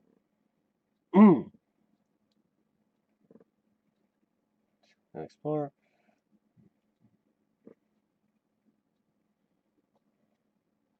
Well, Urbexy, I know, okay, we're kind of going down this road. Well, okay, I don't mind it because the chat is about you guys. If you guys steer it, I go there. I'm afraid the advertising in Urbex, a little bit, Slayer, I a little bit agree with you there. I personally think the big Urbexers out there have made exploring better. Because now when I approach people to ask to get into an exploring site. Some of them know what urban exploring is. They don't equate me with a vandal, and I've been allowed to go into places because urban exploring is more known. One guy who let me explore an abandoned hotel he owned by his own admission. Hadn't been in there 12 years. Maybe more. But I showed him my channel. He went and looked at it and goes, yeah, okay. He didn't understand my love of it, but he allowed me to do it anyway because of what's out here. So I've gained places. The police are nicer to urban explorers, I believe, now than they would have been 20 years ago. Actually, I know they're nicer now than 20 years ago because, and it wasn't just because of my age, but the police didn't know what urban explorers was 20 years ago, and they were cranky with us. Oh, no problem abandoning yesterday's. What are you doing standing up watching me? Legs are killing you. You are watching my stream totally wrong if it's making your legs hurt. I've never been blamed for making somebody's legs hurt. I don't know if TV is going to help or hurt. The way I think it's going to hurt, Steve, is their show would hurt us. But once again, everybody thinking urban exploring is only these big, amazing, grand places. Places with power, places that are just huge and fantastical. That's not what urban exploring is. That's why I don't care how many views I've gotten on certain videos on my channel. I post everything I explore. A tiny empty house, anything. I post it. Explore NC, how's it going, man? I do agree with something Urbex is saying up here. What are the chances he did some that are prearranged? Well, I know he's done some that are prearranged because he's admitted that a few times on accident in the past. And you don't go walking into a place. There's a video, and I know I get in trouble for this. But I know Josh either super edited this or they set it up and redid the shot afterwards. They scouted it, figured out what they were going to do, then did it because the camera's in the right place and everything. You walk by 25, 30 doors in an abandoned school building. Don't even look in them. Steer left, right, up a set of steps. Go right. Walk into the amazing gym. Go, oh my God, look I found the amazing gym. I don't believe that. You didn't make all those turns, bypass all those doors without already scouting your route, setting it up, rehearsing the shot. The camera in the gym was set perfectly to catch him on the way in for a secondary shot. No, that is set up. That's not urban exploring either. Of course, it makes him ready for TV because they set up shots too. So how much urban exploring is going to be set up for shots in this show? That's what I'm wondering. Well, Steve, that's a possibility, man. And I don't mind if somebody wants me a couple bucks for using their property for my video, for me to see it. I don't mind floating them a few dollars, honestly. Asking somebody to let you use their property for free when you may actually make 25 cents on your off it. Ooh, if that. I can understand them asking a little bit. Yeah, it may make it go up. It may make it exorbitant. It may price normal urban explorers out. But yeah, you're right. That is a chance, Wayne. Steve. Yeah. Sorry, trying to read a lot of them at once. Yes, Rogue, the police are getting used to running into urban explorers, which kind of is a good thing. I don't think it's that they're getting used to running into us. Just they know what we are now. They know what an urban explorer is. They know an urban explorer, a guy with a camera, is not a vandal most of the time. So I think that's helped us a lot. Because when I started exploring, me and Sean would use the phrase urban exploring as younger people. Yeah, I'm saying putting my age out there, kind of. The police would look at us funny and still think we're vandals and drag us back to our parents. Which left my dad to explain, or even Sean's dad, who did not like explaining it, what we were actually doing.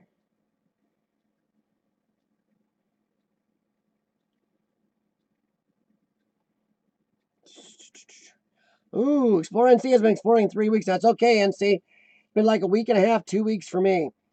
But I can't bitch because the trailer park Sean and I did gave us a lot.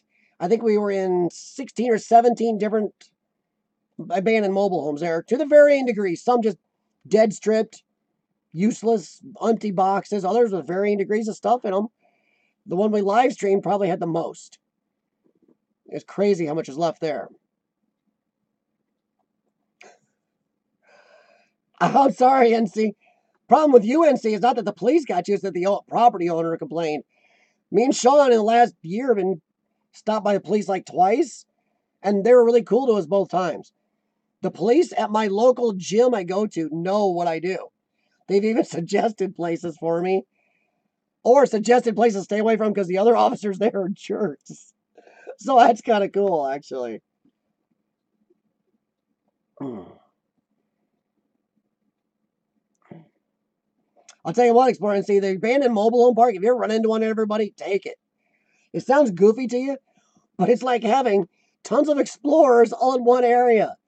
You go out of one right into another. It's great. The only problem we had is when we got down to the second trailer park down below the hills at Difference Park. It is about 50% occupied, and some people didn't take well to us. We were acting like we were there filming for something else for a realtor. But so a couple people didn't take well to us being there, so we finally had to leave. That's when we got down to that one. Yeah, exactly, Urbexy. There, yeah, scene 17, 24, action, yeah. How watered down do you think this new urban exploring TV show of Josh and Cody's is going to be? Because like Urbexy said, it's TV. They're going, whoa, stop, let's redo this, retake. Josh, you stand this way, Cody, do this. Bob the Explorer, whoever's the local professional explorer, and it actually says that if you look up the synopsis of the show, they will find a local professional explorer to go through the Explorer with them. So that leaves me out, and most of us probably. I think it's going to water it down. Whoo! Well, see, Explorer NC. Well, I hate when cities own stuff, except for Gary, Indiana, and a few other cities. A lot of places are extremely toxic to urban explorers, government people. You ask them outright, and a lot of them are jerks. Unfortunately, it's hard not to explore something they're going to tear down. And Wayne, you're right. The trailer park, it was something Sean and I'd never done. 30 years of exploring, we'd never done a trailer park. We did a trailer once. Somebody had a lone trailer sitting in the middle of nowhere we explored. But not a trailer park. But yeah, it's worth it, guys. If you ever get one, you'll see some stuff in trailers you never see anywhere else. Clean, a lot of 1970s architecture. Like Kool-Aid, yeah. It watered down like Kool-Aid, yep. Hey, J-Dog, thank you very much for coming in. And your comments were dead on tonight, man. I'm telling you, you were right in on there, and you're right about a lot of things you brought up, man. Servos for Steve, 99.9%. Yeah, I think it's going to hurt urban exploring in a way that people are going to think it's this big, fancy, abandoned stuff. And I hope they never show outtakes where they show people them redoing scenes and shots. So that's going to make what people think that's what we do also. But I do think it's going to water it down, and it's going to think it's these huge places again. Rogue, so do we. I've mentioned on the stream before, Sean and I both have the orange vest with activity tape. We have our cameras. We actually use them to open the video places and point at things. We do have a clipboard. So yeah, we've done that. And video coming up in the next few weeks or so, you'll see us in those vests.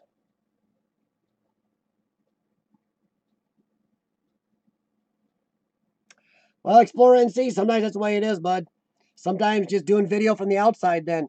If you do video from the outside and do it legal, 100% legal and stuff, you can share the location. Do tons of history on it then. You can still make a video. That's the way it is sometimes. Steady boy, how's it going, man? But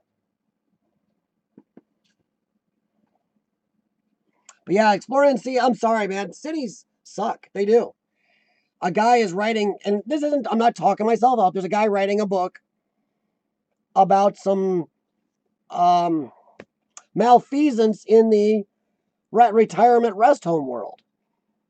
Well, the first place I did for YouTube, and I've been back once, was it was like 40% retirement rest, and the other percent was long-term care for horrible injuries. But there's some malfeasance there and why it closed down. He actually contacted me. He's writing his book and wanted to know if he could use some of my references and some of my everything else for his book. And it may turn into some of a video feature he may do for public television or something. So, yay me, but if it happens. But there's malfeasance there, and I couldn't share because I was in it. Technically, I can, I found out, because I was right. There was no owner when I explored that, Xplore NC. So maybe you sure the city's actually taken real possession? Because I explored that place before when nobody was claiming possession, so technically no owner, so it's hard to get me for trespass. So I may share the name of that, put the name on it soon so people can look up the history of it. Or redo it. Yeah, government people suck. They just do. And I'm going to exclude Gary, Indiana from that. I know I keep mentioning them. And I know some people, some other places make fun of me for it, but Gary, Indiana does go out of their way to work with you. They really do. And even if you're caught some places you're not technically supposed to be there, they're really not jerks like they could be. So I say, if you're going to go to Gary, Indiana, one, look up Steel City Storm. The man knows the city and loves his history of the city. Two, if you are caught doing someplace you shouldn't be, just be nice to the guys there. They're really pretty nice.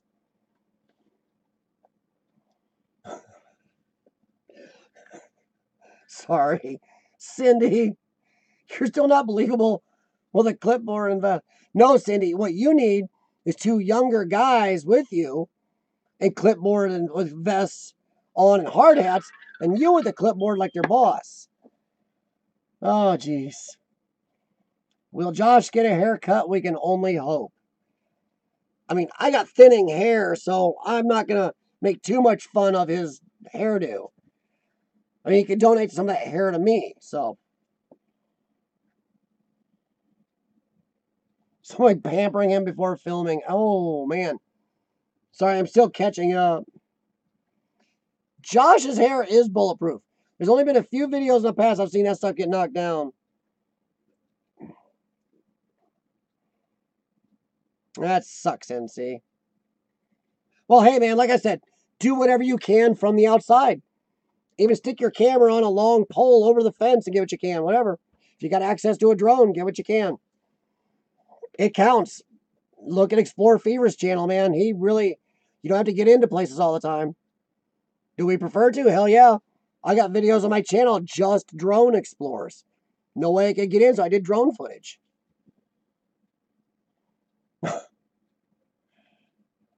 Cowboy hat and spurs. Be the cowgirl explorer. There you go. That's a good hook. Yeah, there you go. Rogue says something really good there. Watching everybody's different videos as an eye-opener, yes, it does. As an urban explorer on here, you should watch a lot of other explorers' videos. Even if it's not an exploring area you're into. Like I said, if somebody explores just historical places, just explores old Kmarts or whatever they do. There's so much out there you can learn a lot from explorers and learn to do better with your videos.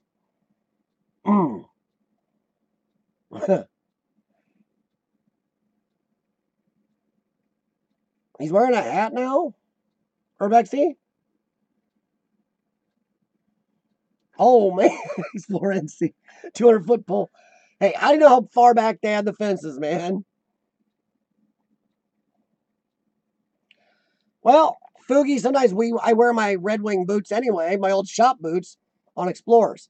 But even in tennis shoes, you would not believe how many times we've wore our orange reflective vests, had the little camera out on the tripod, no joke, and actually filming and pointing, acting like we're talking about repairs to a building. Or, oh no, this will have to be torn down. Acting like we're part of a demolition crew coming up. No joke. And people will walk right by us and totally ignore us like we don't even exist. We explored one place that was no joke, right on a busy street. People are walking up down the street. We had the orange vest on, had our camera out, and we actually had it, we're pointing this stuff, talking about tearing it down. I don't know if I have the footage or not. I have to look for that. Because if we do, that'd be great. It was hilarious. People just looking at it, walk around by, not even paying attention to us as we went in because of the vests. I'm telling you, it's crazy. And Sean and I have been using them for a while, but the one video coming up here in a few weeks actually shows us wearing them going in. And a family at this place saw us. The kids even talked to us. Said just the vests make a difference. I even had my other phone mounted right here in my pocket, or no, my GoPro was mounted like right here and looked like a walkie-talkie. So I'd talk to it once in a while because they were across there and it made it look like I was doing something.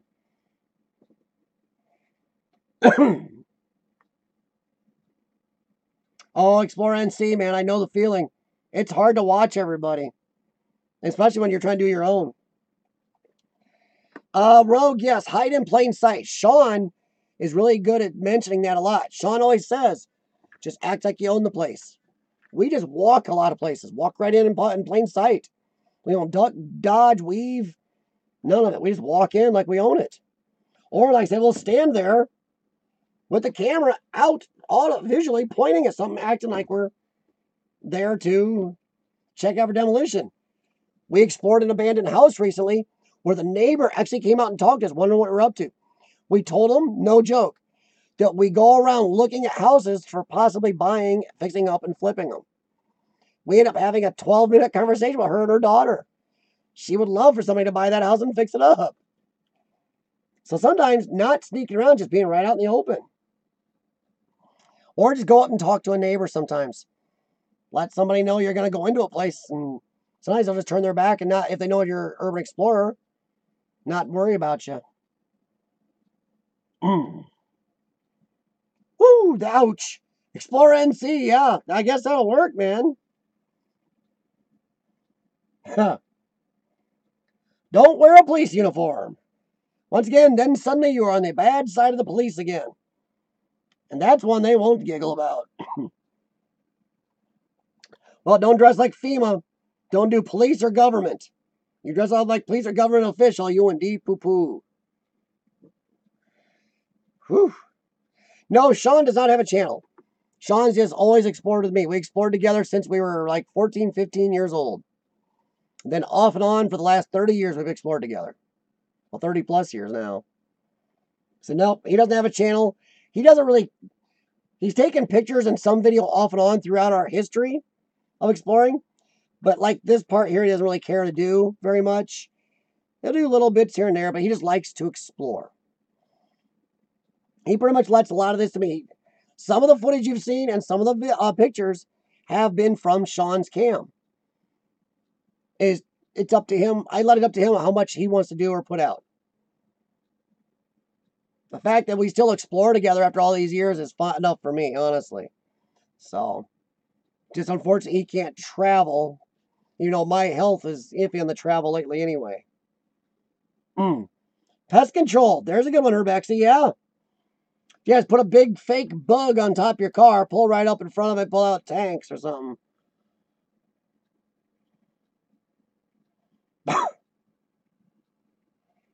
Nice, Foogie. That is... How often do they believe that, Foogie? Yeah, Explore NC. No, Explore NC. Explorers have talked about this. I've been in some discussion in some other forums, and we talked about it once or twice on this stream. Dry erase marker on anything that can be dry erased, so it's not permanent, and chalk on a chalkboard is not vandalism. Sean and I have left our exploring handles on chalkboards off and on for the last 30 years. We did a school 24 years ago. We left names on chalkboard. Almost did it in an abandoned hospital that got imploded 3 months later, but don't mean anything. But no. Chalk is legal on chalkboards. You can't go start drawing all over and doing graffiti. Chris Condon brings paint and markers. I think draws his Chris Condon was here, or Chris Condon at YouTube all over places and feces him up. Trust me, I got it on video a bunch from when we did Old Reed Hospital. That is when you go off the rails. But chalk on a chalkboard, I've used dry erase markers on a dry erase board. I've used a marker on someplace where there's paper. Somebody's got paper on a board still. I'll write it on paper. But you're not supposed to put anything permanent on anything permanent, because then it becomes graffiti. And that graffiti is where you break the urban exploring rules of vandalism. Yes, Steady Boy NZ, I know. Among the Unknown has already removed a couple stickers from Sam and Colby. I know other explorers that are using removing stickers from other people too. Stickers are vandalism. Stickers are no better than painting your dang name on there or wiping your butt on the damn place. It's vandalism. And no, and stickers, really? I mean, come on. What about 2-year-old crap is that? Carry around a roll of stickers. Wow. Sean and I haven't even left our exploring handles on chalkboards in a lot of places.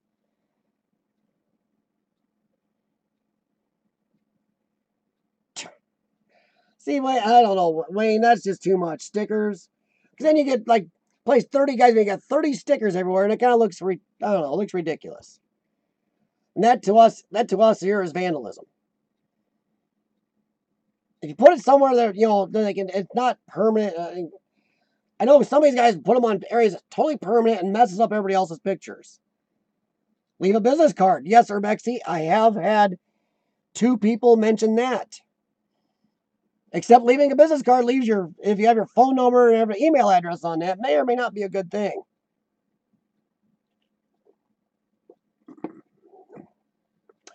Yeah, Steady Boy. Yeah, I know who you're referring to, but you're not the only one. Well, exploring CEO, they're just, some of these guys out there aren't real explorers. They're not marking their territory. It's a one-upsmanship game. It's a pee, like, you know, like dogs pee on a pole to mark it. Half these guys might as well lick the pole or wipe with their butts on it or something. I don't know. I mean, you're putting stickers on everything. That becomes a tagging it game. Yeah. Sean and I did write our name on a dry erase board at Old Reed Hospital when we were there, which doesn't mean anything now as it's demolished. It's like the second hospital we wrote our name on a board in and it got demolished. Chalkboard downstairs at the stadium in Gary, Indiana, Sean and I did. There's a chalkboard downstairs in the very unsafe area. It's got our name and date on it. So no, Explore NC, you won't be vandalizing if you do those. If you stick within those simple areas of doing it.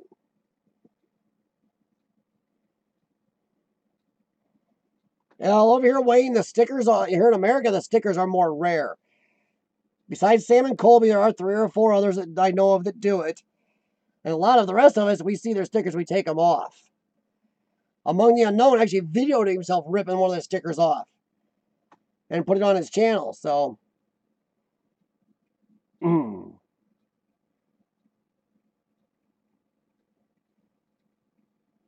yeah, explore exactly. Yeah, and see that you can't go wrong with chalk. Also, the chalk is very handy. Sean and I had to use chalk, and me and another friend had to use chalk to get out of a few places. You get in some of these places, they're like a maze. And I got into an abandoned hospital with a friend in Detroit where, okay, we made a couple wrong turns, finally found our way back to where we were, and we're going to go back exploring again. And we started making marks with the chalk. And we actually did run our fingers over and delete all the marks, and we left. Well, not our fingers, we had a rag because all walls were nasty.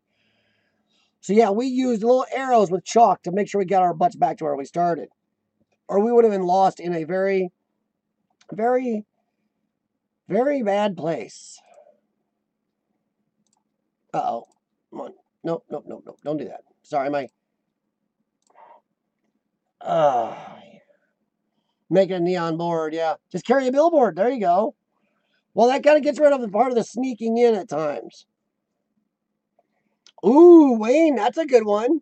That's not vandalism. Yeah, that's just dust. You're not destroying anything.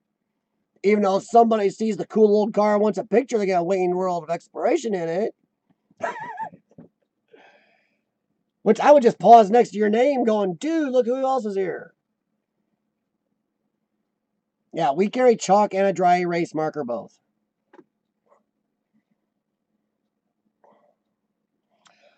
Yeah. Well, we make sure we do marks that are our initials or something. We thought of that.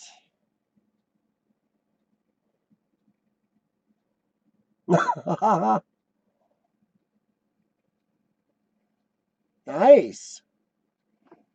Huh. See now, Xplore NC, that's something somebody could take down. That's not damaging the place. That's cool. That's not damaging it at all. No damage. You did no damage to the location. You maybe set something up so it's borderline, but it's not like exploring with Josh, these people moving stuff all over. The room looks nothing like they walked into for really cool Instagram photos and just leaving it. Exactly, Rogue. Yeah, me and a friend in Detroit would have got totally lost in a hospital. It was dark. It was in a very dangerous part of the city, which probably was dumber than me exploring Gary alone.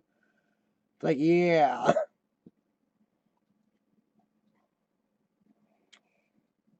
I don't know. Well, Steve, that's up to you, but I don't think stickers are good because that's just like vandalism. It looks like graffiti. Because people just stick them all over. They don't stick just one, they stick a bunch of them.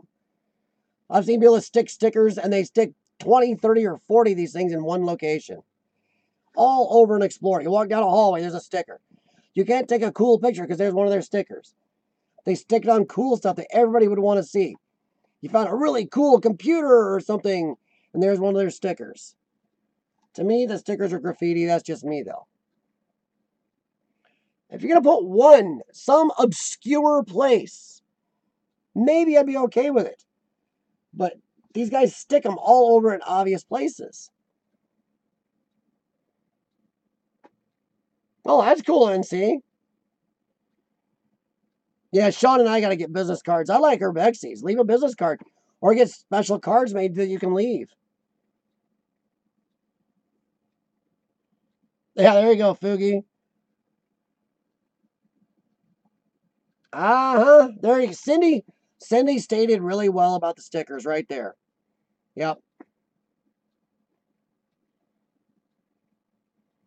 Well, Rogue, if you got a sticker in your forehead, you can always burn it off.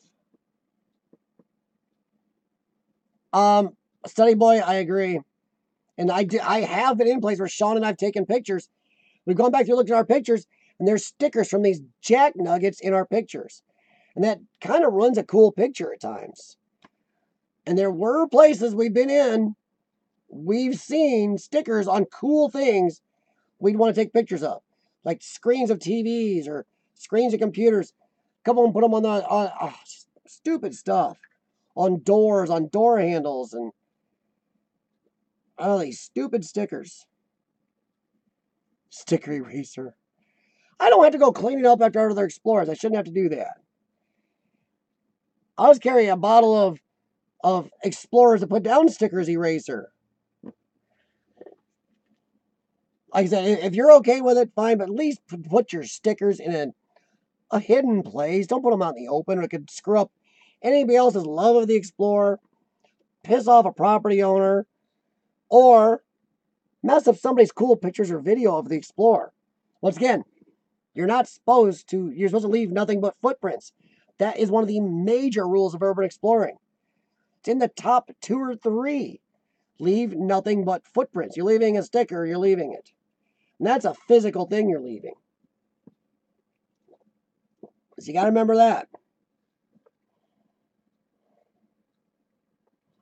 I don't know, Fugi. Wayne is in the UK, and Wayne says he sees a good amount of stickers.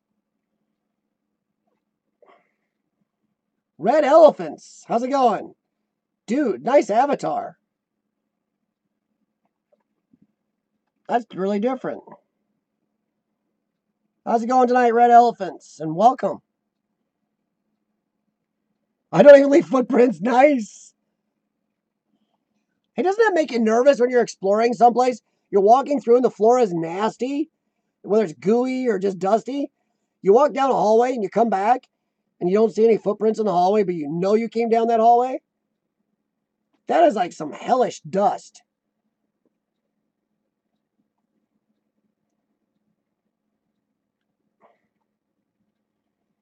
Yeah. Study boy, that's not exactly the same thing. That is called risk. That's risk of exploring there. You just try to be careful.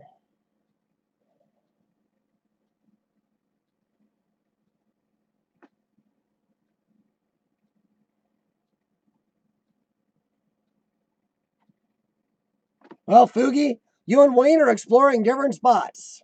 Mm. See, Wayne, I'm glad I don't see a lot of them here, but when I do, it drives me nuts. There were one place Sean and I did. It was about a year and a half before I started doing them on YouTube. It was an abandoned restaurant. We were trying to take pictures, and God, 2 different explorers been there that had stickers. And each of them probably put 15 or 20 stickers all over this place. It was really obnoxious.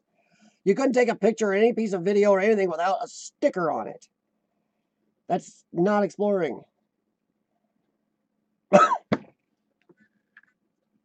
Steady boy, quit.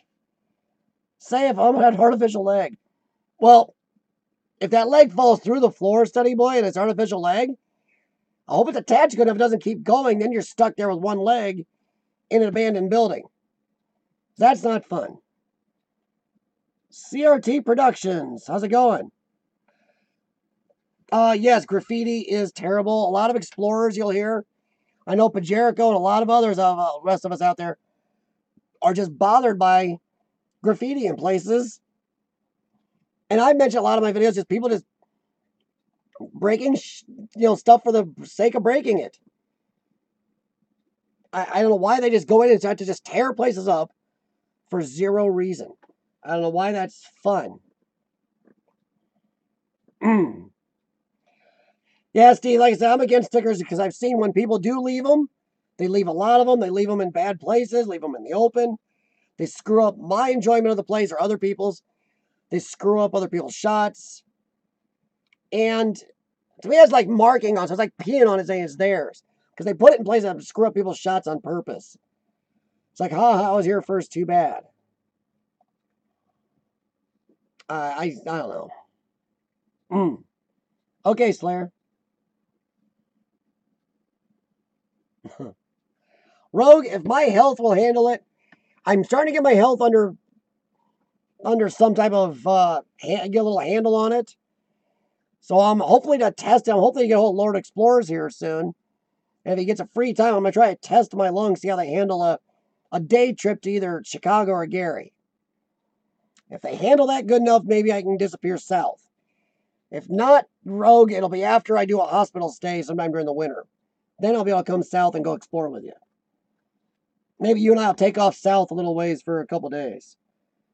But yeah, it just depends on, mostly mine depends on my health. It's not so much the gas money, it's how much these can handle without being out of my routine. All right, NZ, have a good one, man.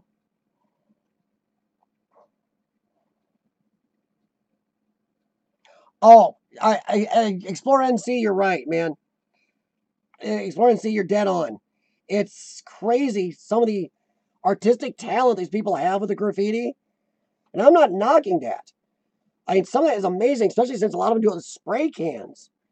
But it's still graffiti, and in some places, that's what gets people to think vandalism every time we talk to them about going into a place. The more they do it inside places, the worse people get pissed off about vandalism.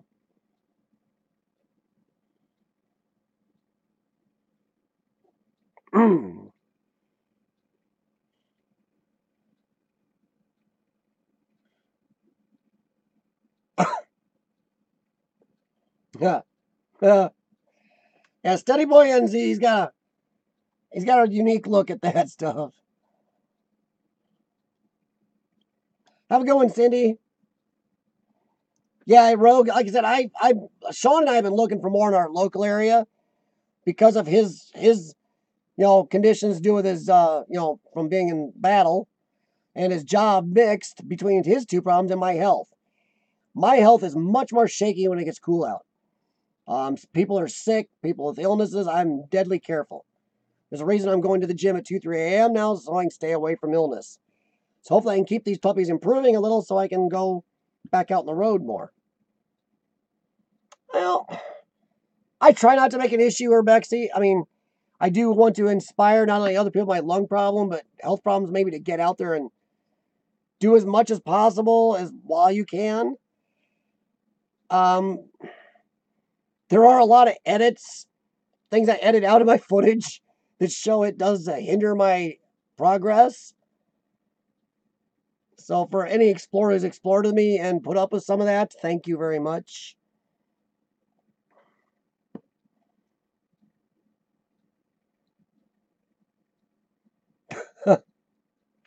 Boogie, I'm with you. I have a draw. I don't know if you guys remember the Cheerios man. He's just a stick dude. I say I have a problem drawing the Cheerios guy. Problem is, Steve, a lot of people aren't responsible, and if they see one sticker from one guy, then they want to leave theirs all over. It becomes a pissing contest.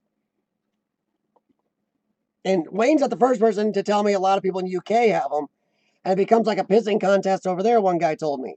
One guy leaves, another guy's leaving, or another guy leaves in a more obvious place, or a more and more obvious place. That's a problem.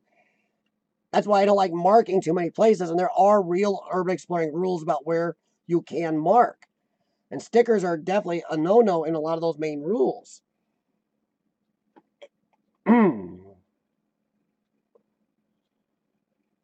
Yeah, that's the thing there I don't get, Explore NC, where some of us go in to explore a place, and you're just hoping you don't get caught. In a short time you're there, whether it's 20 minutes to 2 hours exploring a place, yet some of these people are doing graffiti, and they had to have lights on and everything else, or something for hours doing graffiti to do these, and they didn't get caught. Strange. Need to talk to those people how to explore. Hey, Harmony, how's it going? For those of you who don't know, Harmony plays a lot of good music at night and has a good chat going on. If I got that wrong, Harmony, feel free to beat me with a stick, because I am up late.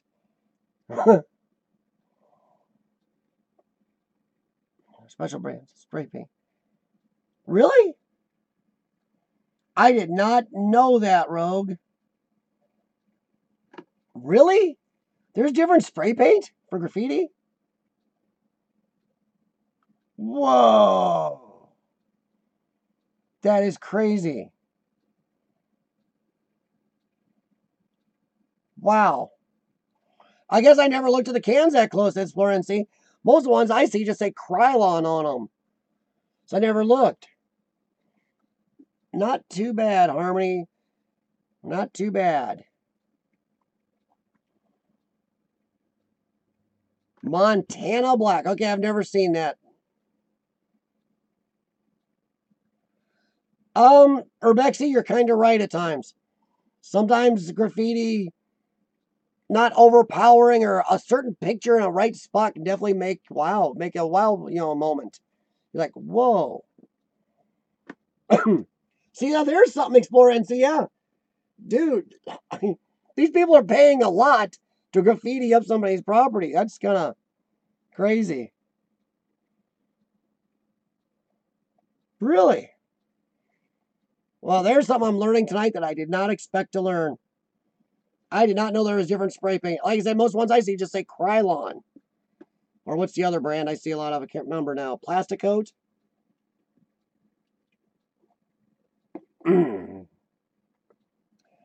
Yeah, I've seen some pretty good graffiti. In that old mansion we did, that multi-million-dollar estate we just did recently, there was little graffiti up the stairwell, and that was actually kind of cool. Not that I don't think graffiti is kind of cool at times. It just, I don't know, I don't want to be an old fogey purist, but I like an Explore for the Explorer, but I'm not saying I haven't looked at some graffiti. I got some pictures of some graffiti, like, wow. I gotta save that. I am shocked at how they can do that with a spray can. You could give me the greatest artist materials in the world, sit me down, and I could not do what they're doing. Of course, I have a problem drawing this pop can. Might be pushing it for me. Yeah, there you go, Urbexy. My last video is part one of a explore of a factory, build an old factory building, and somebody had time to sit there and do a whole poem on a whole door. It's crazy. It's two F's. It's two F's, Fugi. It's two F's, then one T. But yeah, I don't know. So graffiti's kind of a hit and miss thing. But yeah, the whole door in this factory was one big long poem about somebody's loss of somebody. By the way, the door is missing, Urbexy. Somebody I know or messaged me the other day, actually on my channel, but a message that the door is gone. Somebody took it. In the last, like, 3 weeks, 4 weeks since me and Lord Explorers are there, it's gone. Somebody took the door. No joke. And that was before I ever put it online, so wasn't me.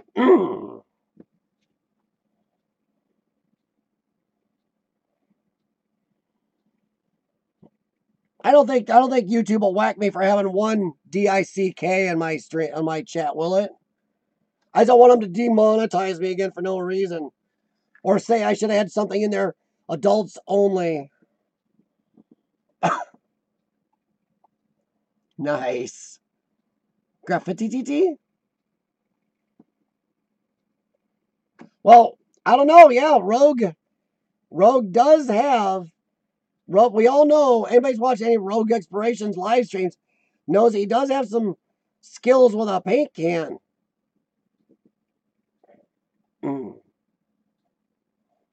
See, I don't understand that. Okay, worldwide, we've all watched explorers from around the world, like CRT's saying. The private parts thing, really? I don't understand it because I've watched explorers from Australia, New Zealand, Scotland, Ireland, you name the country. Russia, Spain. Everybody likes to paint the wiener. What is that? I do not understand the wiener.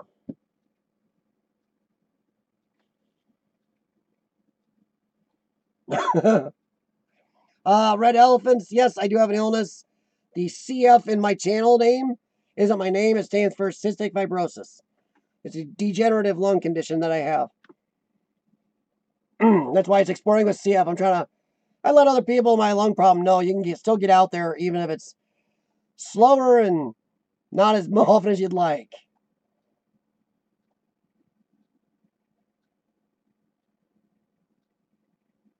Wow.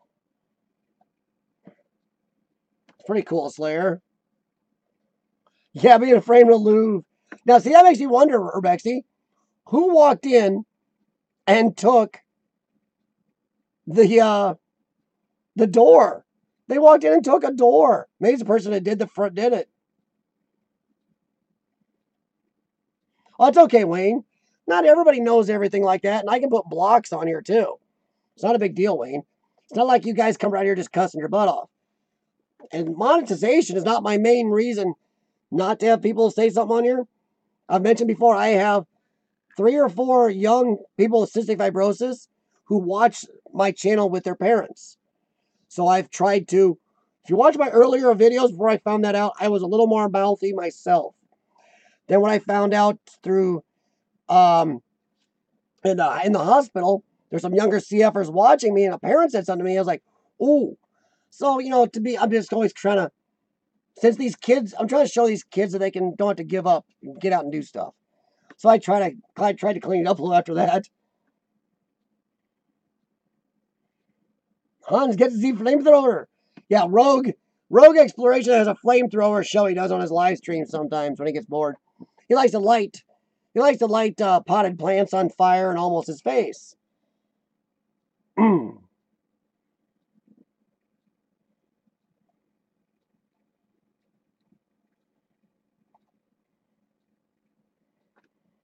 Your mother had CF, Harmony? Wow.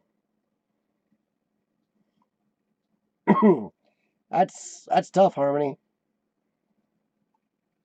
It's not a fun thing, I'll tell you that. But there's worse things out there, so what do you do, right?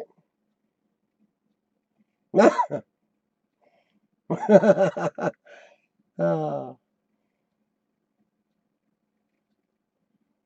don't get either seen me. Yeah, I don't understand the ballsy to steal a door. Yeah, Urbexy. Now, here's an Urbexy. Here's what I'm wondering, Urbexy. I know how Lord Explorers and I, what it took for us to get into that place. To get there, it's a good hike to not be obviously seen. Who was walking out of there, able to walk out of there carrying a large blue door? Especially carry it the distance to get it out of there. That's what has me wondering and scratching my head.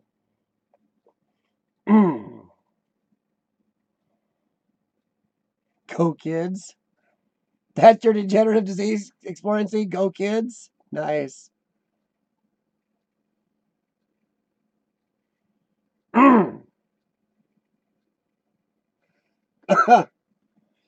Sorry, they're reminiscing about Rogue's last stream when he tried.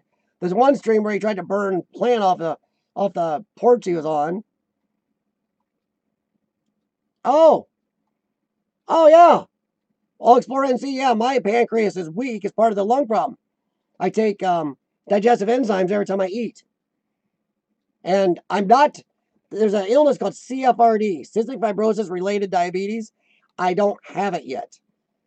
Yet. Problem is, I'm told if I get a lung transplant someday, the rejection drugs make you diabetic. Kind of like six and one half dozen other. Yeah, I think you told me about that once, Rogue. I mean, Explore and see. Sorry. Yes, pancreas function is bad. You need that pancreas. Tell you what. Ugh.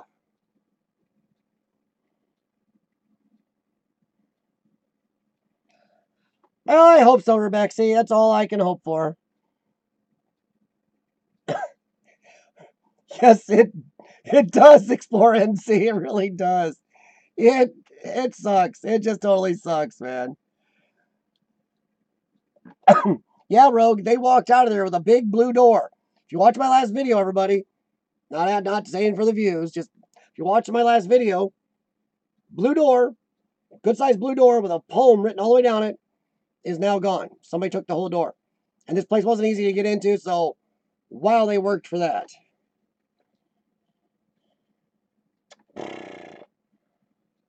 Yeah, well, Rebecca, my wallet degenerative disease is called my government.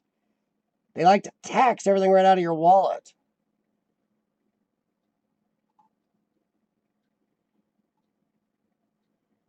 Do you take enzymes Explore NC for digest or for the pancreatic, or is yours just the insulin deficiency part? Wow. 3 shot station, you're 12. See, ouch. I don't want to do the shots. I just don't. Yours is dead. Okay. Just insulin only. Okay.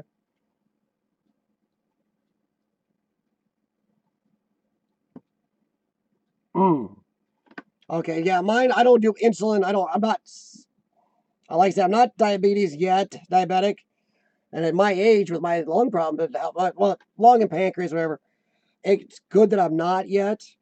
But I do take Creon digestive enzymes every time I eat to help out. Or else, boy, will I get stomach cramps. And I'll bet NC, even with insulin, I bet once in a while you get some cramps because those stupid pancreas likes to mess with your stomach sometimes. Urbexy.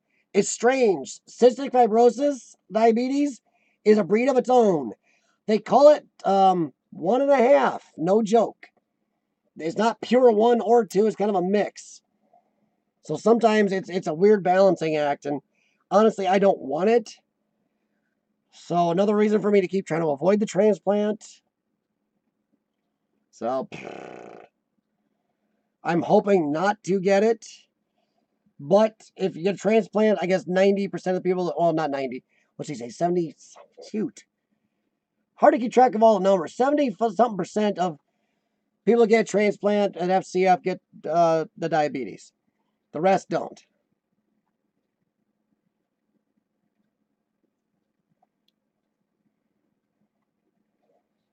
Yeah. Yeah, Xplore NC. Mine is kind of a mix. Because mine did grade over time. But it's something to do with the illness itself. So we got they call it, the guy that runs the respiratory floor where I go at University of Iowa, he calls it type 1.5. It's not a pure either one. It's always happened in the lottery about 70+% of the time, Urbexy. 70 plus, somewhere in there. Thanks, Rogue. No, streams aren't a work. I enjoy doing live streams, honestly. Well, that'd be nice then. See if they can find pills that'll work instead. That'd be great. My father developed a mild form of diabetes in his mid-60s, and he's on pills and exercise, and that's it. He doesn't have to do anything else. Doesn't have to obviously keep track of his blood sugar, but pills and some exercise. So I hope you're right, Xplore NC, that maybe something new, or I wouldn't have to do the shots or something all the time, but we'll see. It is what it is. We do what we have to live, right, man?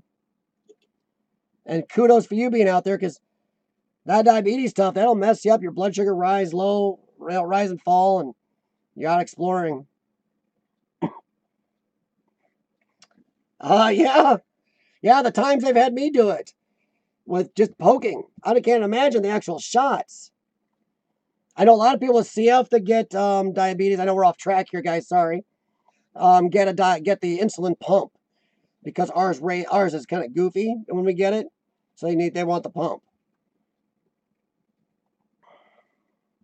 Diabetes, okay. I'm sorry, Urbex. It's a tough thing. I'm not quite borderline. For somebody with CF, I'm not doing bad, but I'm close to borderline. I'm not quite in the pre-diabetic yet. I'm pre-diabetic. How's that? They like to whine a little because it hovers a little high, but it's not in the pre-diabetic zone. Stop smoking, Rogue. Try vaping. There you go. That Xplore NC's right. Vaping, they're certified that the vaping is not a lot better for you than smoking in some areas, but he's right. Smoking is actually very bad for blood sugar. Vaping is less issues with blood sugar. They are now telling people that to have diabetes, if you can't wholly stop, at least go from smoking to vaping. Oh man, Urbexy, it's goofy. We used to have the little machine. I still don't know Xplore NC, and you guys probably got them same over there, Scotland. Pep. But man, I don't like how it makes my fingers hurt. That it can't be the same finger twice in a row. So you get half your fingers pricked, you're trying to do stuff. Well, then you gotta be afraid if you're exploring or doing work on cars. Dirt can get in the cuts. Little pokes, it's like lovely.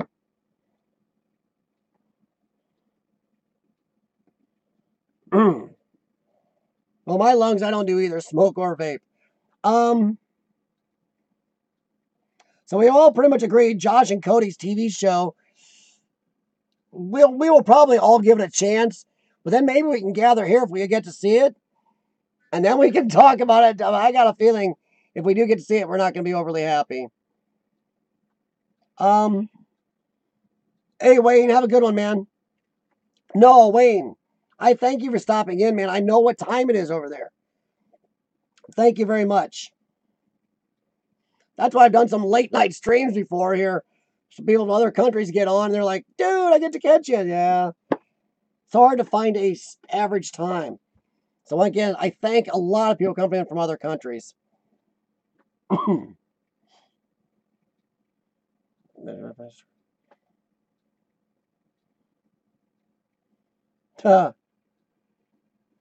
Urbexy. Here in America, I know we're way off urban exploring now, but here in America, there's a couple places now starting to make vaping illegal. They found out that vaping actually carries slightly more carcinogens through the air, just in a different form than smoking did. And it's slightly worse on people in the same room than smoking was. So now some places have actually, in my area, made vaping illegal inside or anywhere close. So the science is not out there, but I think vaping, once again, I have no horse in this race because I obviously just smoke nothing. But I think the science is going to, well, pretty much safer just not to do it. Everybody just eat pot brownies or something.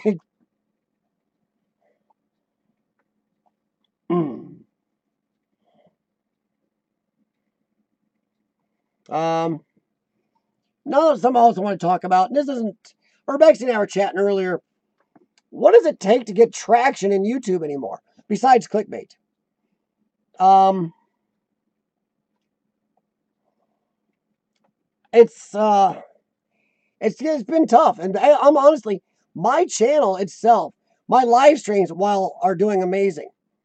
I cannot complain about how my live streams are all doing. Even if I just come on unannounced on my channel, I've had good live streams, and I really enjoy the crap out of them. My exploring videos, though, have really dropped dramatically, and a lot of it matches up dead on to the last two YouTube algorithm changes. So I was like, talking to Urbexy, what does it take to get traction anymore on YouTube? On my last video, and I personally think my last video, compared to other videos on my channel, is kind of a semi-blah video. I don't know if I edited it well. The place itself isn't ultra amazing, but I find it gorgeous. But I don't think I edited it well. In the video, I'd consider it a semi-blah video. But wow, I wasn't prepared. My wife was going through the analytics the other night and said, wow. She's shocked a little. 83 views in 4 or 5 days is probably the worst video start I've had since my second or third video. And I'm just trying to figure out, is it my title? Is it the filming, just the location? But they've dropped heavily since the last two algorithm changes. Yet I've seen others come on. There's another group of explorers. I'm not going to name them because I don't feel I'd fairly be picking on them, but there's 3 other explorers these people I've been talking to since they started not too long ago. This one couple started pretty recently. They do some decent explorers, and I'm not picking on them. Their explorers are decent quality, but they're definitely new. You can tell they're doing it. But somehow, in the last 36 hours alone, their latest explorer got 6,500 views. And it's not, once again, this is not an arrogance. I'm not picking on them. Their video is pretty mediocre. It's pretty much an abandoned place that tons of people put out there. And I've checked by their tags and everything. I can't see how they've gotten, they only have like, 400 or 400, 800 subscribers, I think. And they're 6,500 views in 36 hours. It's kind of shocking when my video, which is also, I consider on the same blah level as theirs, has got 83 views. I'm just trying to figure out what the heck. Talking to another friend besides Rebecca today, and she's been seeing some problems, and some new people coming on that are making videos nowhere near her level with makeup and some other crafts are outpacing her by 20 times on views. And her views have dropped also right around the last two algorithm changes. So I'm starting to wonder, is YouTube favoring new people, kind of throwing some of us smaller people who've been on here a while to the wolves? And these people I'm talking about haven't put out clickbait. Their title isn't clickbait. I mean, I translate. It's in Spanish, but I translate it. It's not clickbait. Their description isn't clickbait. These people aren't clickbaiters. I've actually talked to them on chat. They're actually nice people. Like, so there's nothing against them. Kudos are getting views. But I'm just wondering how a lot of these smaller new channels that aren't clickbaiting are getting insane views when they have anywhere from 180 to 600 subscribers, when there's a lot of channels my size, slightly smaller, slightly larger, or decently larger that aren't even getting a percentage of those, and they're doing video content I would think is much better than we're putting out. So I'm trying to figure out what's going on with the algorithm to change like this. I share the same places. I think maybe my title wasn't good. I don't know.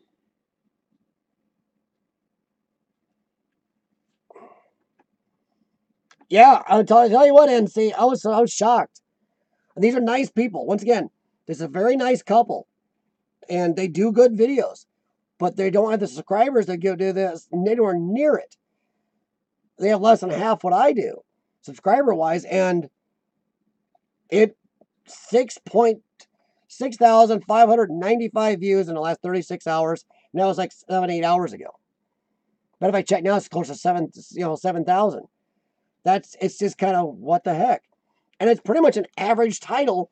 If you transfer to English, it's pretty much an average title like Abandoned House, Found. And they've done others. It's just crazy how they are getting an amazing amount of views. And they're one of like 8 channels I've been watching who I was like they're probably in their top first 10 of subscribers. Suddenly they've just getting views, even though I don't understand it. I'm not sure if I did something wrong. The algorithm can mark against me. So I've been trying to find out what's going on lately.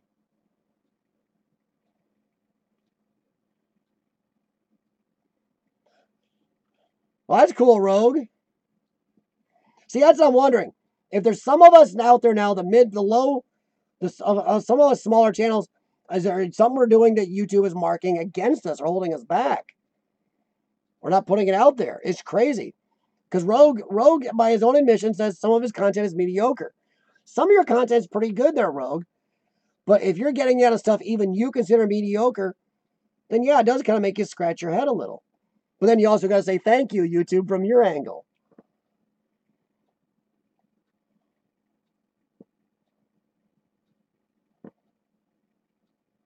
Yeah, Xplore NCC, yours had that stuff, but this one pretty much says found another abandoned house. That's pretty much the title. And they've got better videos on their channel than this one.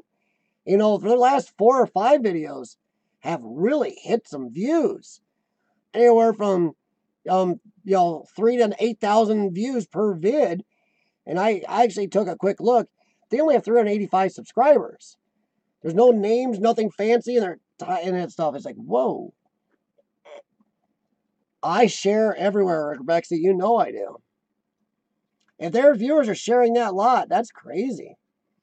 I mean, it's good for them, but makes some other channels, including, like I said, I talked to some other people that are having the same issues, not just in urban exploring, just other places on YouTube. It seems like it's almost like certain new people are getting favored almost or something. I don't know what it is.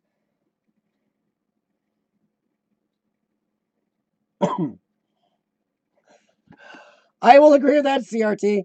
The video Sean and I did a long time ago, almost a year ago now, of the abandoned bowling alley where the alarm went off, honestly, I did not think that would get any views. It's gotten 13 or 14,000 views total, but it's been a year. Their video's gotten 7,000 almost in 36 hours. Like, wow. The military base video we didn't expect it to get anywhere near where it got. But wow, that one has shocked us.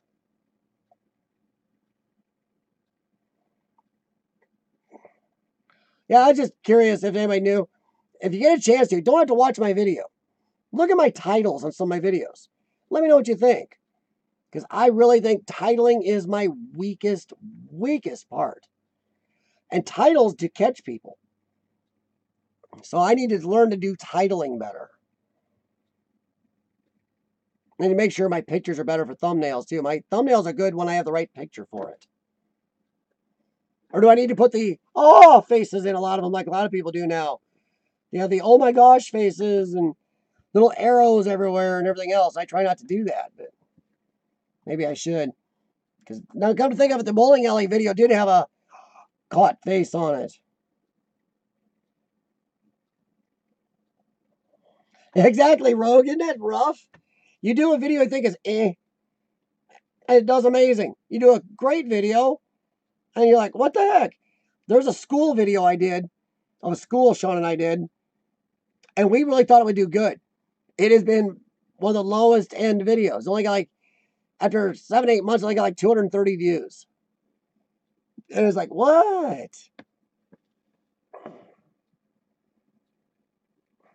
Well, it's almost what my title is, Explore NC, like Exploring Abandoned School. It's crazy. I don't know what to put on it. This one school just hasn't gone anywhere. So yeah, I see your general titles, but hi. I'm not quitting. I'm still gonna be here. But still, we all want to do good at what we do here. None of us wants to do crap. Title it, don't watch. That's a good one. That'd be a good idea. Just put a title up. Don't watch this video, or no matter what. I'll bet you get 1 million views. Urbex and I were talking earlier. I've floated off him a few times that maybe I should put in my multi-million-dollar estate one, put found dead body, because I did. And if anybody watched that video, you notice I even put wording in there going, clickbait, found body, made fun of it. So I found a dead raccoon. So maybe I'll put found dead body in my video title, see how many people I get watching it.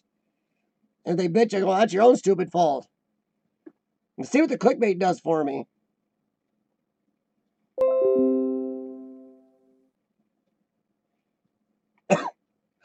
There you go, Rogue. Just do a title. Abandoned beer can found in abandoned parking lot and see what happens. That's hilarious. Do a video of you walking around the beer can. How long has this been here? Does anybody know? At the very least, you probably get views just for comedy points. But I like Xplore NC's idea. Title a video. Don't watch this no matter what. Or don't watch this video. And you'll see how many people watch it. You can just be your face sitting there going, I told you not to watch this. How much more clickbait could I have made this? Like people show up. Thing is, Slayer, I'd check it too just to see what it was. Geez, CRT, that's rough. Yike. Yeah, my live streams is crazy. My live streams are doing better than ever. And my other videos are going down. Another lady I know told me the other day that somebody told her the new YouTube algorithm changed lately. If you do a lot of live streams, it actually penalizes, does something to your normal videos. I don't understand what that could be, but who knows. No, Rogue, I'm saying, just put down abandoned beer can found in parking lot. I'll bet you just that title gets you views.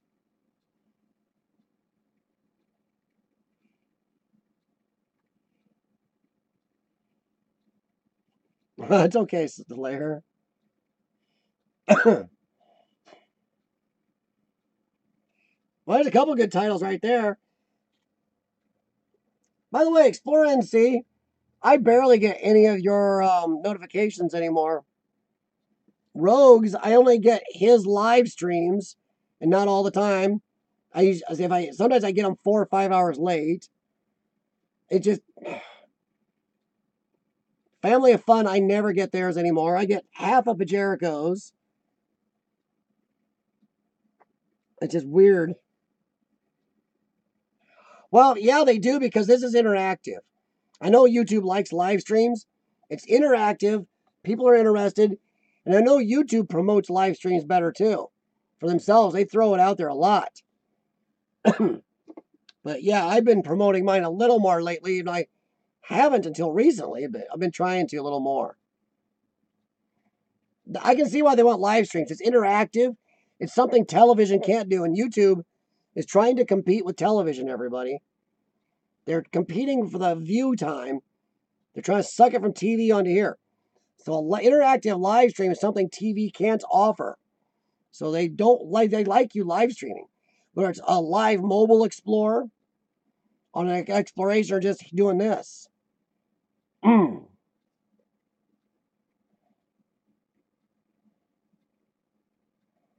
Yeah, Xplore NC, I've had to unsub people, resub them, and rebell. And then it works for a while, then stops again. I had a couple people angry that they missed my live stream from the mobile home. They come on going, well, I didn't get a notification. I'm like, I didn't do it. They sent me pictures on my email. I have now 7 people sent me pictures on my email showing my bell is clicked, and they never got a notification from that stream. Wow. Well, that's a heck of a thing, CRT. I didn't know they'd gone that far. Xplore NC, nice.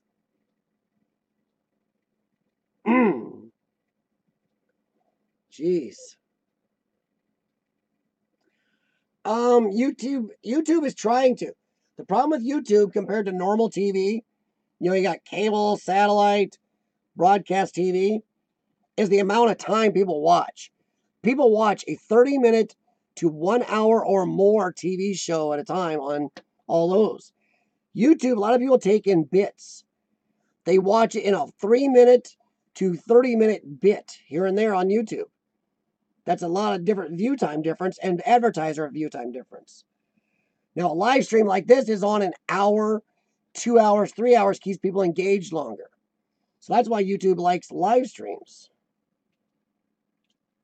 And for people that enjoy doing live streams like I do, it's just natural. Anyway, I started doing live streams almost as soon as I started doing my channel. Yes, thank you, Rogue. And everybody else, please hit the likes. Give me a thumbs up if you're here. And I do that for every video or live stream I watch if I enjoyed it at all. Because that does matter on the algorithm also. It does make a difference if it shows YouTube and it shows interaction, especially on live streams. This person cared enough to at least give it a thumbs up. So please give me that thumbs up and do that for anybody else you watch. At least do that.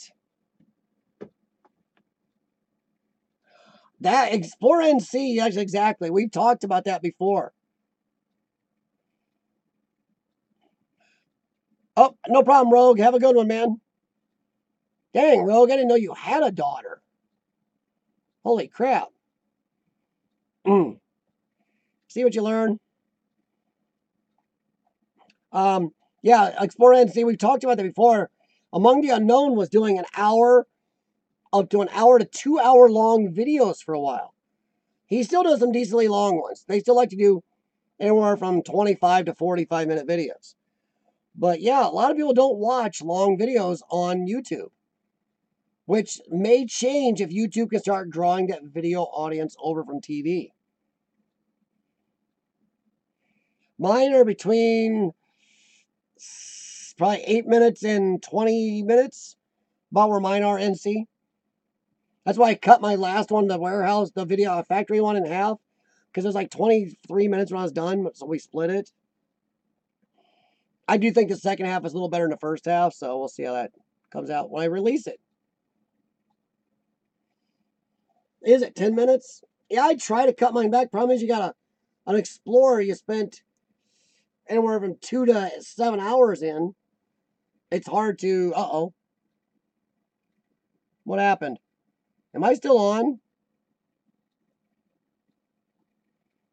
Am I still on? Huh, that's weird. It shows I'm still putting out on here. But if I go over on here, on my YouTube desktop, all I see is this video is unavailable.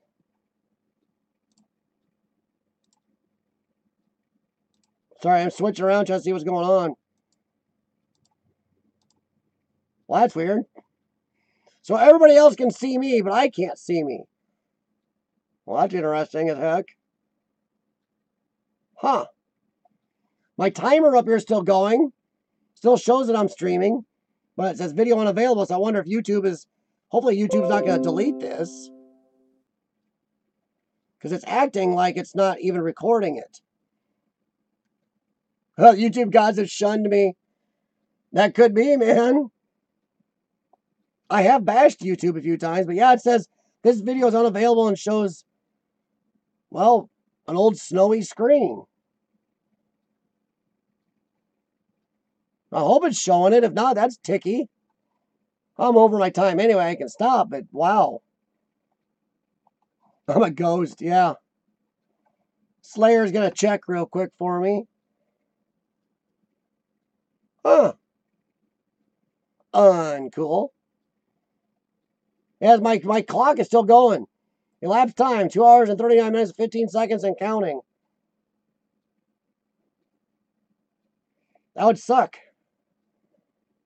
You know, I don't know why it did it, because my encoding software is still putting out and sending. You guys are seeing it. YouTube's still counting. Oh, it's working? Huh. So then it's just me. Hopefully that's not in the Creator Studio, YouTube. Uh-oh.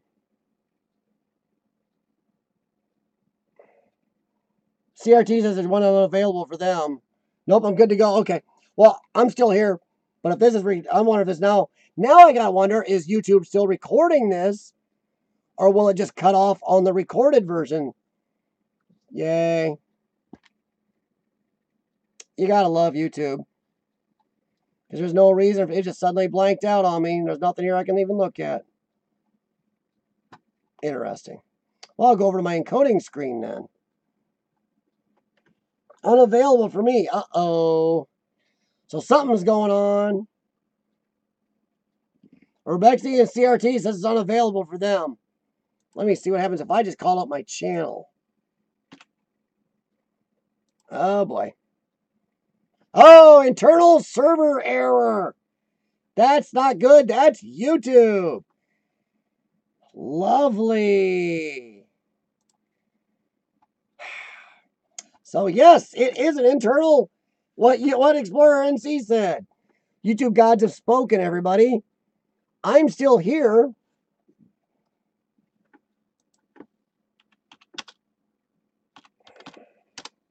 No, I'm still here. Whoever can hear me still.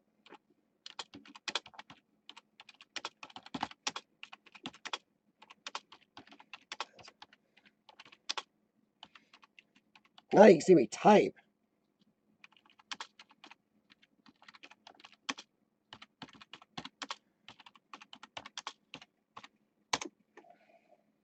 Oh, and well, my wife is actually at work. So I can see my stream. It says I'm still doing it up here. It says I only have 2 people watching. Ouch. So everybody else left. I wonder what would happen if I tried to down my internet connection and reboot it from here. If it would kill my stream and if it would ever come back. You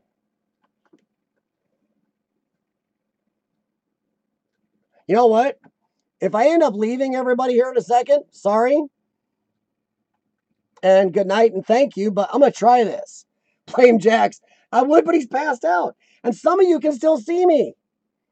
That's the goofy part. Some of you are still watching. And I'm still putting out. I can't even watch my own stream, but the chat is still going. Now that is definitely internal YouTube. That's not my internet stuff. Because that's internal YouTube. Chat's going, counter's going, no video, and some of you can't watch.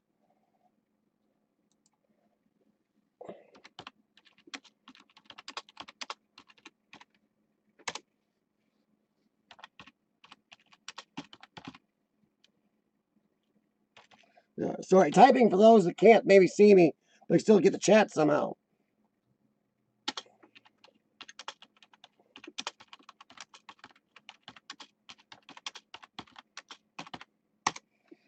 There.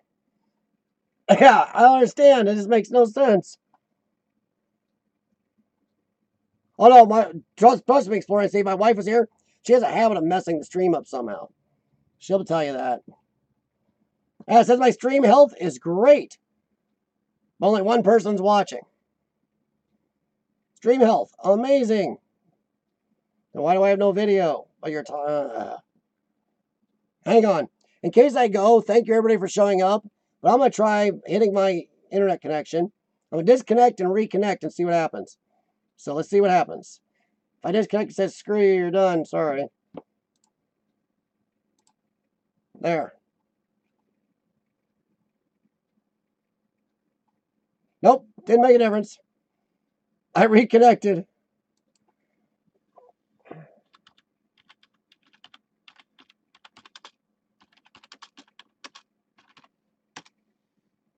Huh. So how many people are still here? How many people are still seeing this? Because the watching says 0, which is fun. Because people are still chatting. It says 0 watching, and the clock is still going, but video unavailable. Huh. Hope this isn't part of their new studio setup coming soon. Yeah, Slayer, that's what I looked at, because I tried to go myself to my own channel, and it says internal system error. I was like, crap. It says they have a team of monkeys trying to fix it. That's usually bad. So let's see, go dashboard one. See if I can, says I can go work around it.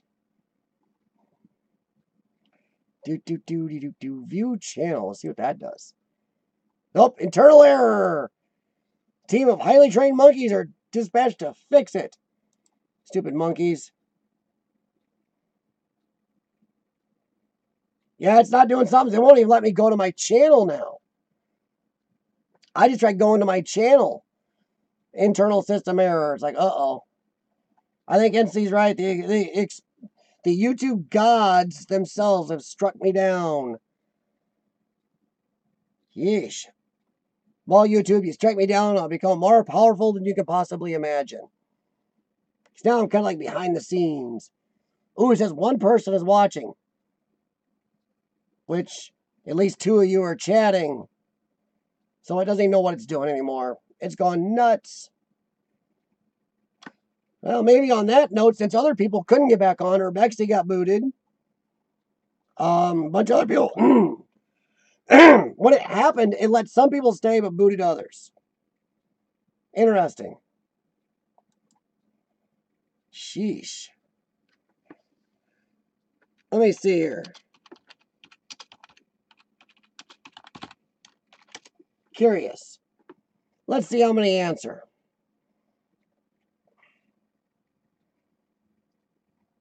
Now it might be one now. There's a lot of people going, well, I can't see or hear nothing. Or maybe it's spread. So we know it's not my computer. It's not my internet company. It's YouTube. Yay, YouTube.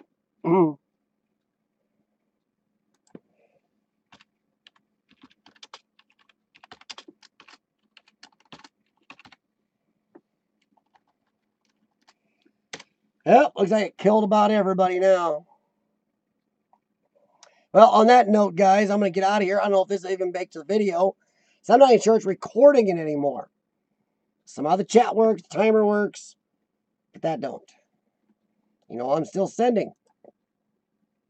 Interesting there, too. Still broadcast, still broadcasting.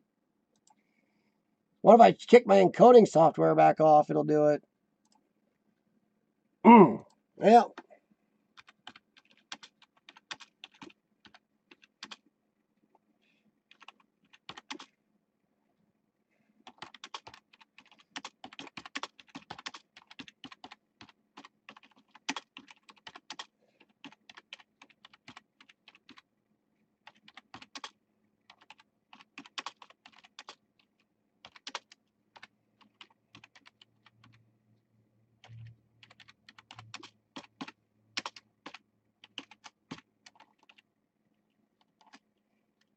Sorry.